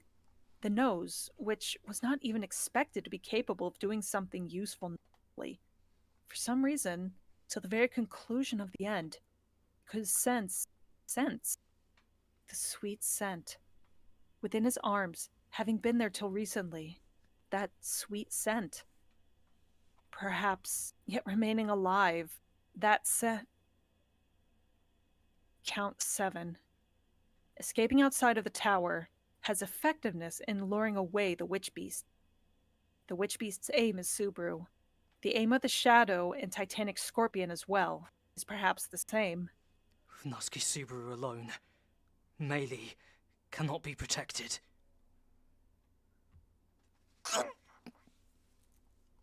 Enduring the nausea welling up within him, Subaru glanced in front of him again. Stepping firmly, pouring immense strength in the legs, he somehow managed to have his body remain still. His anguish had not been eased. He was merely skillfully deceiving his anguish. Here! Here! crushing the bitterness of gastric juices with his teeth was Subaru. And in front of him, fiercely wielding 2 ice swords, Amelia. Evading those attacks of Amelia's calm with a deriding smile was the bitter enemy he was tired of looking at, Lai Botan Kaitos. Since the restart point of Return by Death had been set up to the moment immediately confrontation with We Are Neb in the Book of the Dead, Amelia and Gluttony's encounter was inevitable. At the point in time Subaru had returned by death to, the battle between Amelia and Gluttony had already commenced. The simple way to change situations was to tamper with the matchmaking. However, by activating Corleones immediately after returning by death, Subaru was able to see the positions of his comrades within the tower, and he naturally understood that this fight was unavoidable. Henceforth, he did not have the situation of the tag team of Amelia and Ram fighting Lai change. However, something could be done about that in a way. Julius! I know! In response to Subaru's sharp call, Single Shadow stepped in. That was, with a knight's sword in his grip and running through the frozen isle, Julius. Having his light purple hair flutter in the icy wind, he commenced his gallant piercing sprint from a lower posture. Even the nameless knight Sama shall be partaking in this battle. Unfortunately, if that was intended to be a provocation, then it is quite weak. Subaru pricks at spots much more painful. Doing that despite being comrades? What's up with that? Brushing away the advancing piercing bolt with his dagger, Lai and Julius exchanged words at close proximity. Even in the midst of that sword strikes unfolded between the two, and exchanges of special moves, conversation opposite to its content was being formed. Having Julius accompany them to this place was a type of a gamble. When the 5 obstacles had attacked the watchtower for the first time, Subaru had Julius accompany them in that loop as well. At that time, Amelia had gotten her name eaten, and her cooperation with Julius, who had been rendered unknown to her battle style, had been shoddy and lacked the ability to corner Gluttony. However, This time, nobody has forgotten Amelia-chan. On top of that, Amelia and Julius's coordination attempted to soundly counter Lai. At that point, ahead of Subaru's line of sight, the shadow of a person kicking the ceiling and making a sudden descent. Ram cut in between them, sharply. Of course, increasing her fighting strength through Corleones was Subaru's greatest duty. That had been applied this time as well, and Ram advanced closer to Lai's torso with unordinary body handling. And Just kindly take the exit already.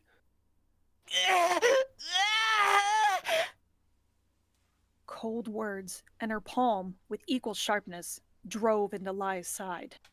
At the palm's strike aiming to directly impact the internal organs through the gaps and ribs, a distinct rumble of pain spilled through Lai's lips. At the same pace, Ram's knee tried assaulting the snapping body, which then got blocked, but grabbing the hair of her opponent from the back of his head, she slammed him onto the... On top of that, she consecutively swung down her heel into his face. Merciless might, continuous attacks, those were the only way to drive Lai into certain defeat. However, this had been far from being sufficient for damaging Lai. The heel Ram swung down onto his face, having grabbed that slender ankle whilst lying down. He glared at Ram from below with a blood-stained, evil countenance. Nesama! God! Yeah! Lai expressed a smile on his evil countenance, and his body was blown off by a horizontal attack, by the ice hammer given shape to and swung by Amelia like a club. It was a nice save, just when he was about to put his wickedness to work by grabbing Ram's leg. At Lai, and rolling and somersaulting adroitly, Amelia gallantly raised her eyebrows and puffed up her chest. As merciless as always, I suppose. Beatrice, while supporting his body right by his side, whispered in response to those actions of Amelia's with admiration, amazement, and a hint of pride. The truth was, Subaru felt the same. She had a cute face. She could truly be relied upon. Amelia-sama. Gratitude for the rescue. Mm-hmm. It's fine. Ram got grabbed because she's moving around so much after all. Julius as well. Thank you for coming here. Rather, my deepest apologies for exposing Amelia-sama and Miss Rom to danger. This was originally supposed to be a spot where I would tell you to kindly stand back, but with that as the opponent, there must be no room to be acting upon chivalry or gentlemanliness, isn't it? Whilst hugging her elbows, Ram flatly intercepted Julius' word. Even Julius could not refuse that. It seemed as if he felt ashamed of his feelings towards that itself. There was a certain style to battle. There were certain rules to wars. However, adhering to that and becoming too obsessed over pride would result in large losses. For Julius, this was a difficult spot. However, there was no choice for him but to respond to it. At the very least, with the Sin Archbishop of Gluttony, an atrocious gang as the enemy. You sure are doing it! To do this much with us as the opponent is quite something! Saying that, the aforementioned Sin Archbishop stood up while shaking his head. Whether that was him resounding, having received Amelia's heroic blow from his shoulder, his right arm was still hanging languidly. Possibly, bones of its shoulder had been fractured. If that was true, then it could be said it was possibly fatal for Lai Batan Kaito's authority, that of reconstructing battle styles through memory. No matter how proficient a battle style may be, it would be rendered meaningless if it were not exercised perfectly. Or instead, by substituting with your little sister, are you going to be switching your body and everything else to someone else? We see, huh? That means Oni-san is aware of our solar eclipse and lunar eclipse. Well, we got seen through, isn't it? But you know... Putting an abrupt halt to his words, Gluttony carefreely stuck his tongue out as if mocking Subaru and the rest. Though Subaru furrowed his eyebrows at that gesture, the answer was provided immediately. That was... In such a disadvantageous situation, is there any meaning for us to still continue fighting? Not good! It was self-evident logic. Subaru shouted whilst cursing the shallowness of thought. Hearing that call of Subaru's, Amelia and the others also seemed to have reached the same thought, but they were too late.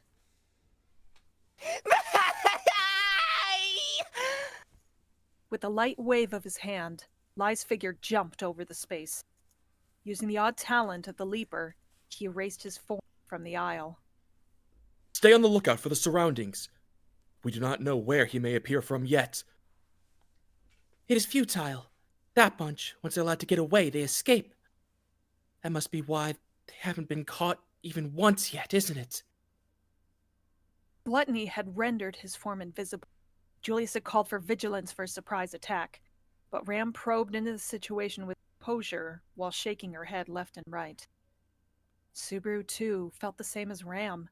Just as the words Lai had left, there lay not a single reason for him to continue fighting in such a disadvantageous situation. Lai Batan Kaitos was a Sin Archbishop, not a warrior. He did not possess the qualities of continuing to fight until the very end, or enjoying hard battles either. According to Louis' statement, what they desired was the greatest life, the itinerary of optimum solutions. The hazards of hard battles or defeat, those could not even be forgotten desires for them.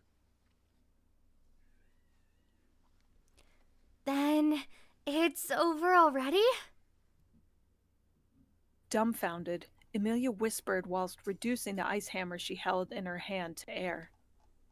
In those words was not the relief of the enemy having disappeared, but the disappointment having let a bitter enemy slip from their hands. No, something differing furthermore: despondency. The reply to that despondency was, Just a little bit more, and yet just a single step more, and the lot who made Rem go through all of that could have been. kneeling down, the one to raise that high-pitched voice had been Ram. She struck her fist to the aisle's floor with power, her voice shaking regarding Gluttony, who had artfully succeeded and run away. Everyone in this place was painfully aware of the feelings of her regretful. The reason why Amelia had made her words ambiguous, why Julius hid his yellow eyes, why Beatrice sighed Subaru, lowered her shoulders, all of it boiled down to that. They had come to possess a sudden clue. However, unlike relying on knowledge of the tower, inquiring Gluttony about the damage dealt by the authority of Gluttony directly was a way that had been thought over with certainty. To have that slip away from right in front of their eyes, it was obvious to feel despondency for that. With this, lie's been repelled away. Is that what it would mean?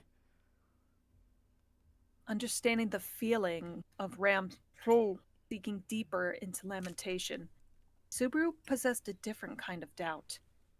Seeing a 3-on-1 as a disadvantage, Lai had decided to withdraw from the spot. However, speaking in terms of whether he had withdrawn completely as a threat to the watchtower, that was yet unclear. Though Ram had informed Julius of the futility of looking out for a surprise attack, that was something limited only to this place. Within the tower, the danger of Gluttony was wandering about. That situation yet remained unchanged. If so, then it could not possibly be said that one of the 5 obstacles was eliminated. Contrary, they had left an opponent about whom they had no idea where they may crash into at large. That was all there was to it. Should the guy who escaped be pursued, or should another problem be looked after? At any rate, right now. The thing known as a situation's all about the opponent, where you should be moving around without thinking anything. Suddenly, the moment he was giving consideration to the possibility of not making a move, he felt his hair rise at the voice which originated from behind. When everyone else turned back instantly, slow footsteps approached from the end of the aisle. Their owner was as if simply taking a walk without halting a single step, something the aforementioned bunch would not do. For what reason? I'm taking a walk around my garden. Why'd I worry about other fellas? Boldly, without feeling shy for a single thing, the man, Reed, had descended onto the 4th floor, and due to his figure, Subaru felt the situation deteriorate further. Keeping the issue of Reed for later, he had hastened Lai Batan Kaido's investigation, but in terms of results, Lai had escaped and obstructing Reed's revival had completely failed. Since when did this tower become your garden? Oi, oi, don't you go around having misunderstandings, smoking hottie. Let me tell you, when I said garden, I wasn't referring to this gloomy tower. You twat. Ain't it obvious I'd be calling the whole damn world my garden? If the man who became legend by a single swing of sword says that, then that comment must not be a trifling matter. At the arrival of Reed, not supposed to be able to leave the 2nd floor, Amelia and Julius spoke of their own respective astonishment in words. The response to that was extremely typical of Reed. That could be stated straightforwardly. For this warrior who surpassed all human intellect, the idea of thinking over his footsteps, no, not just footsteps, the thought of taking other people into consideration was completely mismatched. Why have you descended down here? You were not supposed to be able to leave that floor. Isn't that right, Examiner?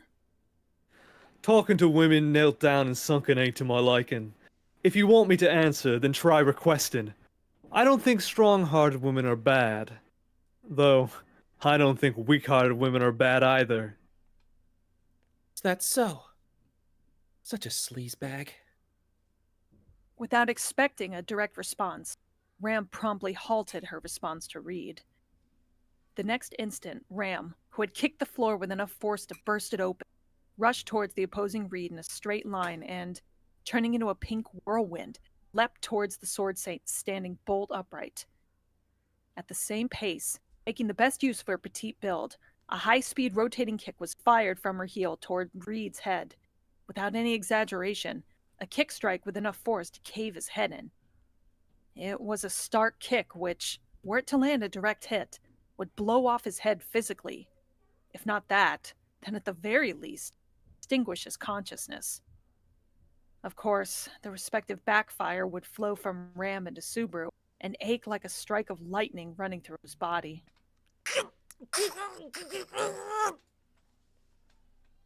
It was said that when an artery exploded, it ached to an inconceivable level. Right now, Subaru could boast that what was running through his entire body was something resembling that. Ram's extreme attack, which had been unleashed, the fruits it bore were...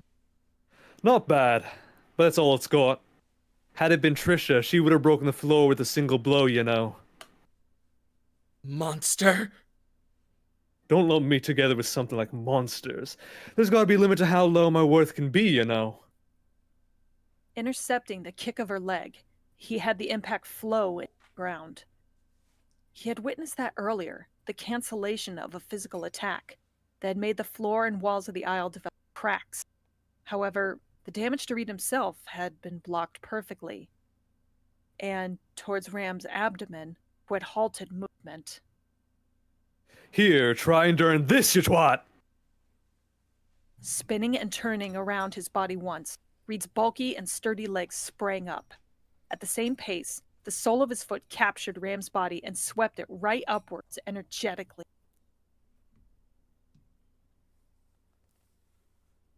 With the air within her lungs squeezed out, Ram's lips, as she widened her eyes, vomited a large amount of blood out.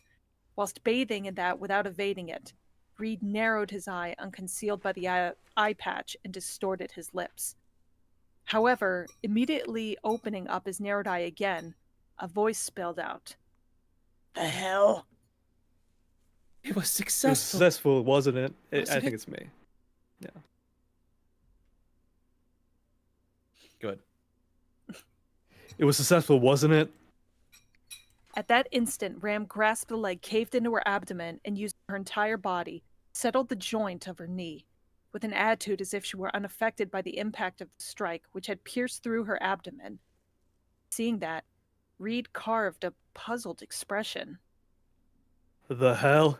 You're behind this too, I, small fry.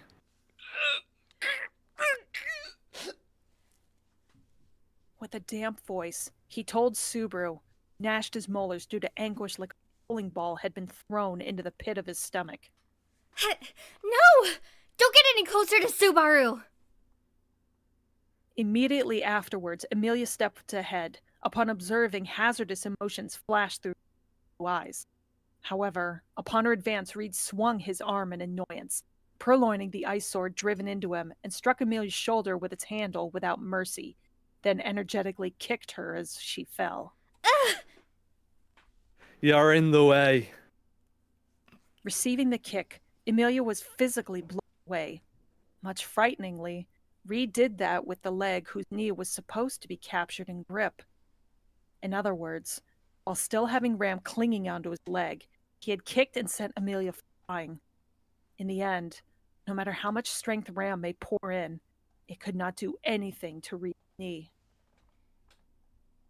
Limits know no end. Prepare yourself. Casting aside the advantage of having him in a Ram rushed him, and Julius drew near him alongside. However, the result of the attacks of the two was just as miserable. His kick and his hand employed as a sword shot down Ram and Julius respectively, who were supposed to be at the pinnacle as warriors. Ram had her neck struck. Julius had his leg broken, all of them rendered incapable of standing. Shit! And, in the aisle where his comrades had fallen, Reed approached further, having literally eliminated the obstacles in his way. In front of his eyes was merely the groggy Subaru, who had taken up Amelia and others' damage, and Beatrice, who had spread both of her arms wide as if shielding Subaru. It's no use. It doesn't matter if it's no use or if it's absurd, in fact. This is protecting the property that is Subaru. In this case, it is a special field of Betty's. Subaru's Aikata as well, I suppose. Beatrice's voice was acting strong, right now, echoed far too vainly. Even when trying to respond to that strong spirit of Beatrice's, Subaru's hands, legs, made no reaction to the fighting spirit. What Subaru had taken up was only damage, which seemingly rendered the actions of his comrades futile. 3 of them were merely conscious. That was the fruit their willpower bore. Reed, why are you aiming for Betty and the others? For Subaru, in fact. 'Cause it's in the middle of the examination. Saying that'd be a pretty outdated response. My original plan aside, that actually goes for that pretty one. So what, I suppose? By meeting that one firsthand, my mind changed. He's disgusting, so I'll erase him. A judgment grounded on peculiar sensitivity, conversation could not work against such an opponent. At the same time, with the possibility of him flipping his view wiped out, Beatrice gnashed her pretty molars and glanced at Subaru lying behind, who had crumbled down and had been rendered immobile. The reason why she took a tiny breath was because she resolved her preparedness to fight and protect Subaru. He wanted to tell her to run away. However, what spilled out of Subaru's lips was merely a hoarse breath. There ain't any need for you to go out of your way and rush to your death now, you know, kid. Unfortunately enough, living as if dead is utterly unwelcome at this point, in fact. Huh, that's so. Then there ain't any choice. With his name bearing the expression of a hero and a legend, he would not hurt a girl child. As if to say that such thoughts were illusions, the glint in Reed's eye remained. It seemed to be sentencing her, even if she, the one standing in his path, was not but an infant. Henceforth, without expecting any benevolence of Beatrice was the first one to use all her might. Oh, Minya! The emerging countless violet arrows submerged the aisle entirely and completely blocked off any paths for Reed to escape through. To fatally wound with the slightest contact was the special trait of Minya's, fathoming that with a single glance. Without flinching whatsoever, Reed curved his lips. Natsuki Subaru's great spirit, Beatrice. Good going, Stick Swinger, Raid Astrea. With the mutual exchange of names, the atmosphere froze. Beatrice, the violet crystal spread out in the air, and Reed, having picked up Julius's knight's sword that had fallen as prepared themselves. Until the very conclusion of the end, Subaru was unable to voice anything. However, he kept his eyes open. He never closed them for even an instant. His own decisions and choices, from the results they bore, he had been unable to avert his eyes. He had been unable to avert them. Count 15. Gluttony deserts upon observing the situation to be visibly unfavorable. A neglected Reed ultimately comes to kill Subaru with absolute certainty. Never again will I let someone die before myself. Beatrice! What happened, I suppose? Subaru! The moment he opened his eyes, he hugged the young girl before him without any forethought. Astonished by the sudden action, the young girl, Beatrice, stiffened her petite body. It was his reunion with her, who had persisted with tragic preparedness until the previous moment. It turned into relief within his chest, along with unbearable guilt that breathed a painful wind into his... Beatrice. He was grateful. He was able to meet her again. Along with that, he felt apologetic for having her go through all of that. Subaru? No, it's nothing. I do remember. You're Beatrice. I'm Natsuki Subaru. You and I are each other's Aikata. Now, onwards too. Please take care of me. Please have fun with me. Chobaregu. Chobaregu, in fact. Beatrice, perplexed, raised her thumb at Subaru's rhythmic words. It was an expression that probably did not exist in this different world, so it had to be the result of Subaru poisoning her with it. Patting that head of hers, Subaru took in a deep inhale and exhaled shortly. Following that, he switched gears in his consciousness, believing he must grasp the situation. Calm down, I suppose, Subaru. Huh? Tell Betty what happened. Properly, in fact. Did something happen inside the book, I suppose? Were Reed's memories displayed? Betty aside, what about Amelia and everyone? Confirm whether you remember them, in fact. Recall all things precious. Properly, I suppose. That's... Yeah. That's right. Holding both of Subaru's cheeks in her hands, Beatrice brought that to attention. Hearing those words of hers, Subaru rued for his haste, having neglected the girl in front of his eyes. It was a phenomenon that would happen often in stories involving looping. For an individual piling up loops, the fresh taste of a happening would eventually fade away. With that, there would be a slip due to the experience points they had gained, and the people, things would happen for the first time. Suddenly, people would start to appear as not being people. I never thought I'd be in that position. In those kinds of works, the mind and body would fall into that state due to trials running tens, hundreds, or times even more than that. Compared to that, for Subaru it was merely the 15th time.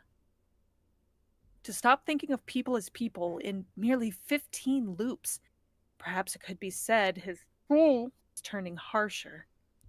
Am I an idiot? No, I definitely am an idiot. Casting away the weak, brittle, pathetic nature of his own, Subaru braced his mind. He had only died 15 times yet. That was all. Without having made any progress, he had merely exhausted his life in indolence. How come did his self hold any right to proclaim he was exhausted? Such a thing did not exist for him. It did not. Stand up, raise your face, clench your fists, Natsuki Subaru. There's nobody else except you. Except you. Had it been Natsuki Subaru, such failures never would have come to pass. From the very beginning, Subaru has never been some Superman capable of doing everything, in fact. Huh? Suddenly, Beatrice stated that towards Subaru, who had been repeatedly wondering to himself. Subaru inhaled upon that comment and widened his eyes. Gazing into those black eyes of Subaru straightforwardly, Beatrice shook her head left and right, conceiving grief in her blue eyes. It can be said countless times, I suppose.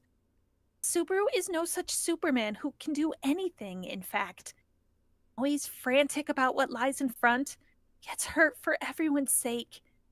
Even enduring pain isn't something he is good at. He's a normal boy, I suppose. That's not possible. That's not. After all, it should be that way. It should be that way? It should be that way. Only then can this... He firmly gripped to the pit of his stomach, gritting his molars, thinking back to the wounds of his arm, to the wounds all over his body, to his arms which had grown slightly sturdier, to everyone who relied upon Subaru, to Amelia, to Beatrice, to Ram, to Julius, to Echidna, to Melee, to Shala. His was rumbling such that it was irritating. More so than on the moment of being on the verge of death. But perhaps Subaru's rule was focused somewhere else. So, you have returned, Natsuki-kun. Did something happen? Jeez, Oni-san! Just when I thought you've worried everyone, it's because of that? No fighting with Beatrice-chan now onwards? A dispute between Subaru and Beatrice? No, it was nothing so severe. However, looking at the two facing him, he saw that they were Melee and Echidna, returning from their patrolling of the library. Neither could he look at those two in the face. Beatrice, did something happen to Natsuki-kun? Was the impact indeed too much? It's not as if that's not true, in fact. But Betty and everyone else's consideration for Subaru, who had to experience that misery, were far too lacking, I suppose. That is...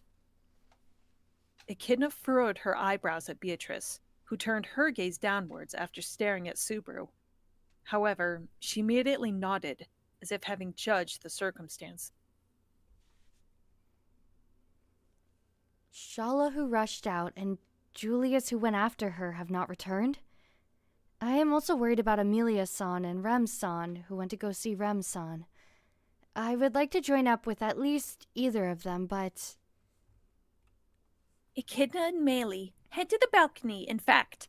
Betty will head to the green room and search for Amelia, I suppose. Stay adequately careful, in fact. That's okay, but what's Oni-san going to do? With Beatrice's brisk instructions, Echidna and Melee's lines of sight turned towards Subaru. Towards those gazes, naturally, Subaru wanted to say he would accompany Beatrice, but... Subaru? Quietly stay here, I suppose. What? Don't say stupid stuff, Beatrice! I'm alright! My senses may have been dulled down after returning from the book, but they'll immediately be in their place! Informed by the standing Beatrice, Subaru reflexively snarled at those words. As he did, he poured strength into his legs in order to stand at the same level as them. He poured strength into his legs, but... Be in their place, and what then, in fact? Due to Beatrice's question, Subaru looked down onto his legs in astonishment. Even if he tried to pour strength somehow, especially into his knees, he was unable to retain balance. No matter what he did, his posture crumbled, and he was unable to stand up. It's obvious, I suppose. Subaru is always working too hard, in fact. No! Wait! Please, wait! Everything somehow works out when I'm in this state. That's not possible. I am... Shaking his head left and right in refusal, no matter how many times he tried, the result remained unchanged. Even though he possessed no pain, no anguish, no fatigue, his will did not get conveyed to his limbs. And while he remained occupied with that, Beatrice ultimately took a single step in the direction of the staircase.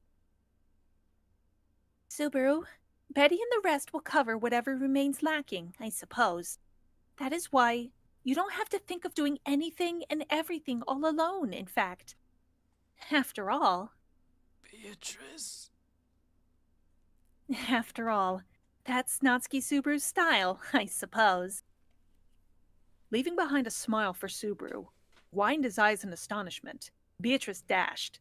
As if matching her energy, Echidna and Melee also turned their backs towards Subaru. Natsuki-kun, I have expectations for you. That you might still be able to give one last push. I think it's fine if you rest. But it was Oni-san who said some pretty grand stuff to me, so work hard on that a bit more. Saying all they had to say, the figures of the three disappeared from the library, leaving Subaru behind, whom they had all spoken to.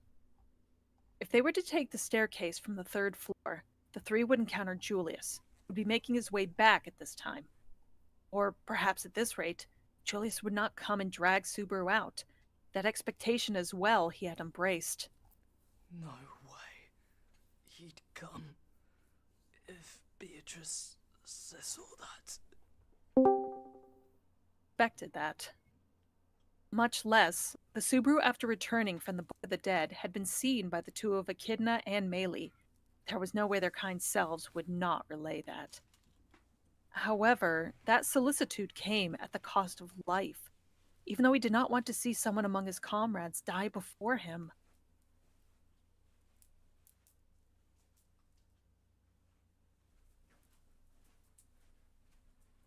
All because I'm so weak. Because I'm losing my spirit and getting in this state. Why? Had it been the true Natsuki Subaru, he must not have halted his feet by just this. His rage towards his own worthless self gave rise to warmth in Subaru's chest. However, alongside that, a separate feeling was also gushing forth. That was the words Beatrice had left behind. From the very beginning, Subaru has never been some Superman capable of doing everything, in fact. It can be said countless times, I suppose. Subaru is no Superman who can do anything, in fact. Always frantic about what lies in front, yet hurts for everyone's sake. Even enduring pain isn't something he is good at. He's a normal boy, I suppose. The image of the Natsuki Subaru was not present, as Beatrice had recited. Despite hearing that, Subaru was unable to believe that. It was difficult to believe in. After all, in accordance with that would truly mean he was just a normal human. Would it not? Something must have happened. That must have changed you. Right? Natsuki Subaru? Something like an extravagant meeting with someone. Something like attaining an unbelievable power. Something like experiencing something his current self could not even imagine. Because something must have happened, which had allowed him to grow out of being the hopeless Natsuki Subaru. That Natsuki Subaru must have won the faith of everyone in his life in a different world. It has to be like that. Without change, beating his trembling legs, Subaru rolled up the sleeves of his clothes. There, a black, ugly flesh mark, its origins not within Subaru's memories, was engraved as a pattern. Was it possible to have experienced for themselves being burdened by that curse of sorts, being etched upon body, and have their foundations remain unchanged? Such a thing was impossible. That was why Natsuki Subaru was... Natsuki Subaru, I summon you! Suddenly, what he had mouthed was the genesis of the suspicion he harbored for this world's Natsuki Subaru.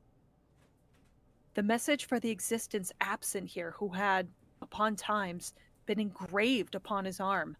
Upon times, had it been inscribed in a room as if it were a curse, like a message from someone not present. He found it to be as if it were hexing someone, stolen away the role which originally belonged to himself. If you really are within me, then come out now! Gripping his arms powerfully, with strength such that his bones would grate, Subaru called for Natsuki Subaru, who was within. No, was not present here. The existence of who could achieve ideals which Subaru was present here could never attain. He had requested Natsuki Subaru to come out, if he were truly present. Come! Come! Come! Show yourself, Natsuki Subaru! His arms had been lacking, so he latched to his neck with his hands. Of course, the deed of strangling himself with his own hands was neither easy, nor could it be done properly. In the first place, something as convenient as Natsuki Subaru showing his face when his life was in a predicament would never occur. Had that been the trigger, Subaru would have drawn him in close to 20 times now. Just how many times Natsuki Subaru would have shown his face through that? Shit! Shit! Shit! If I can't do it, I can't do it! You're needed for this! Natsuki Subaru! Seizing the grasp on his trembling knees, Subaru powerfully struck the floor with his fist. Though his fist pained upon striking the floor of the library of unknown material properties, it could not possibly equal the sense of hopelessness tormenting his chest. He wanted to save them. He truly wanted to save everyone. Nobody was in the wrong. Nobody would mutually hurt each other. He knew that. He could believe, without any wavering, that he could save, that he could love everything. Even though he wanted to save everyone dear to him, he did not possess the power to save them. Precisely now is when you're needed, isn't it? And yet, why is it me? My weak, cowardly self cannot save them. And yet... Even now, his legs could not move. Due to that, he had ended up sending Beatrice, Echidna, Meili, those who had not been here, Emilia, Ram, Julia, Shala, to their demise. Because Subaru had not been able to do anything, they, who had been destined to die, could not be saved. Go, Leonis. Whispering weakly, Subaru activated his own authority in order to be wounded. The power of the little king that dwelled within him immediately reported the positions of his comrades within the tower. On top of that, the reality of them heading to face their own end, of the tower heading to its demise. Distant, currently in a violent battle, was Emilia's light. This time, Ram, who was supposed to stay by her side, her light was slightly a distance away. From two separate lights, that of Patrichet and Rem. She was accompanying them. In the balcony, Shala was struggling fiercely, and perhaps Meili had joined her there. Julius and Echidna seemed to be moving together. Beatrice, acting independently, was heading towards Emilia and the others. That was his comprehension. The flow was precisely as per Beatrice's instructions, and Subaru's knowledge of the situation. As things were, this loop was also heading towards failure. Huh? With his mind directed by such negative thoughts, Subaru picked up a peculiar sense of incongruity. Subaru turned his head towards his hind, taking an extensive look at the enormous library filled with countless books of the dead. Tegeta. It was an odd sensation. Unmistakably, it was a sensation he was feeling for the first time. After all, ever since he grew conscious of his authority of Corleones, he had been activating it at this spot after returning by death. Each time after that, Subaru headed for his comrades below, changing the cards he played repeatedly, running about for the sake of changing the situation, ultimately using and exhausting life. That was why activating the authority in Tegeta was natural to him. However, after what Beatrice told him, he had stopped his feet here, a single step distant from the core, and getting to overlook the situation within the tower. Possibly the origin of this. Thanks to that, what could it be? This response is... Faintly, he could feel it, so dim that it felt as if it was about to disappear. It was distant from his comrades within the tower, however. When compared to being felt with certainty, it was a fleeting, frail sensation, but a sensation that was certainly present. Pushing himself and having his trembling legs move, Subaru advanced tardily, like a caterpillar. After that, he quickly had his body lean onto the bookshelf and elevate his upper body with all his might. Somehow leaning his body weight on the bookshelf, he stood up, and he stretched his hand out to the frail light about to disappear, grasped it. That grasped light, single Book of the Dead, drawing that out. He gulped down a single inhale. A single book with just the title upon its black binding. A book terribly dull and stale. However, it possessed profound meaning for Subaru because Natsuki. Subaru. presently there was a Book of the Dead not supposed to be present. And that's the end. Well done, Clealdy. I made it. Holy shit. Yeah, You did it, brave soldier. You did it. I made it. You made it. Literal. I didn't shit. even need to method act to Subaru there because I am so fucking tired. Oh, ditto. Oh my god. All right, So, And now you're fine. worst what is do we all over. think? You guys sound like hell. What the fuck? That was hard. That was a big chapter. Oh, Yeah, man. I Well, we got only 37 did- pages. We only did 2 Yeah. chapters and we've been going for over 2 hours. Yeah. Yeah, I had stuff like I got dragged into more family stuff, and I was like, damn, I six whatever. I can't get back in and get to stream in time. What the fuck? They're still going. What the hell? They're still in the Discord call. What is going on? I open roll call. Open the second one. Oh, that's 37 pages. Okay, that makes sense. That explains everything. No more notes. That explains literally everything. You know what? That makes sense. Oh, we've got so much work on Friday. Oh, Oh, oh my god. You have so On much work. Friday. I pray for you. Oh, Yeah, we're we doing the got- next 2 chapters on Friday. Well, we quote unquote The we. Yeah, question. you.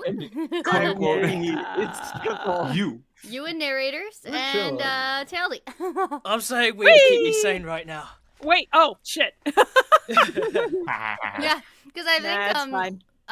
Little Miss Louie is in these chapters as well. Ah, fantastical. Oh, Should be. Y'all get a break Wednesday. Oh, yay, a break. Except for the podcast boys. Oh You're no, I don't get a break. I get a break. Yeah. Teody, Well, at least why? you don't have to act. At least you don't have to act. Teody, you have to act you're as on the whole hours podcast every now. day. Welcome aboard. Wait, what? Taildy's like, that's not in my contract. Wait a second. There's a Wait contract? a second. Wait a second, I Right. didn't sign up for this. Yeah, you bring in someone who hasn't even caught up to like the chapters we're reading as the with library. me. Bring in one of our new VAs, be like, hello, Ooh, here's every single spoiler you've God. missed. Trial by fire, go. Yeah, after you already hit them with the massive spoiler bomb by making them read Yeah. chapter 1 of Arc 7. Jeez. Hey, I put Welcome to spoiler the family. tags. Yeah, welcome.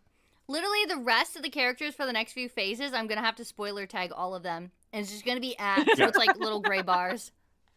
Yep. There's been chapters that we have to spoiler tag. Yeah.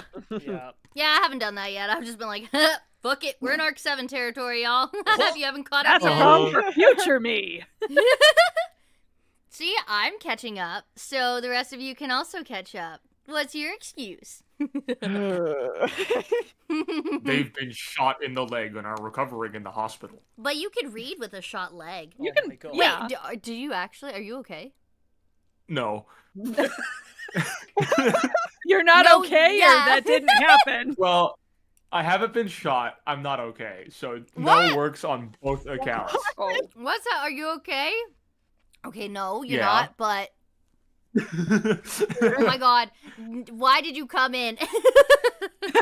Okay, time to go back to the I'm basement. in the, I'm You've in the had your hospital time. right now. I really putting through. Could you imagine I'm voicing feeling real Reed sick, you guys. in the hospital? Oh. The nurse looks at you. they'd throw me out. They'd actually throw me out. They'd Oh, you stare at me prick. like, Imagine voicing Subaru Oh, in the you hospital. They could put you on some watches.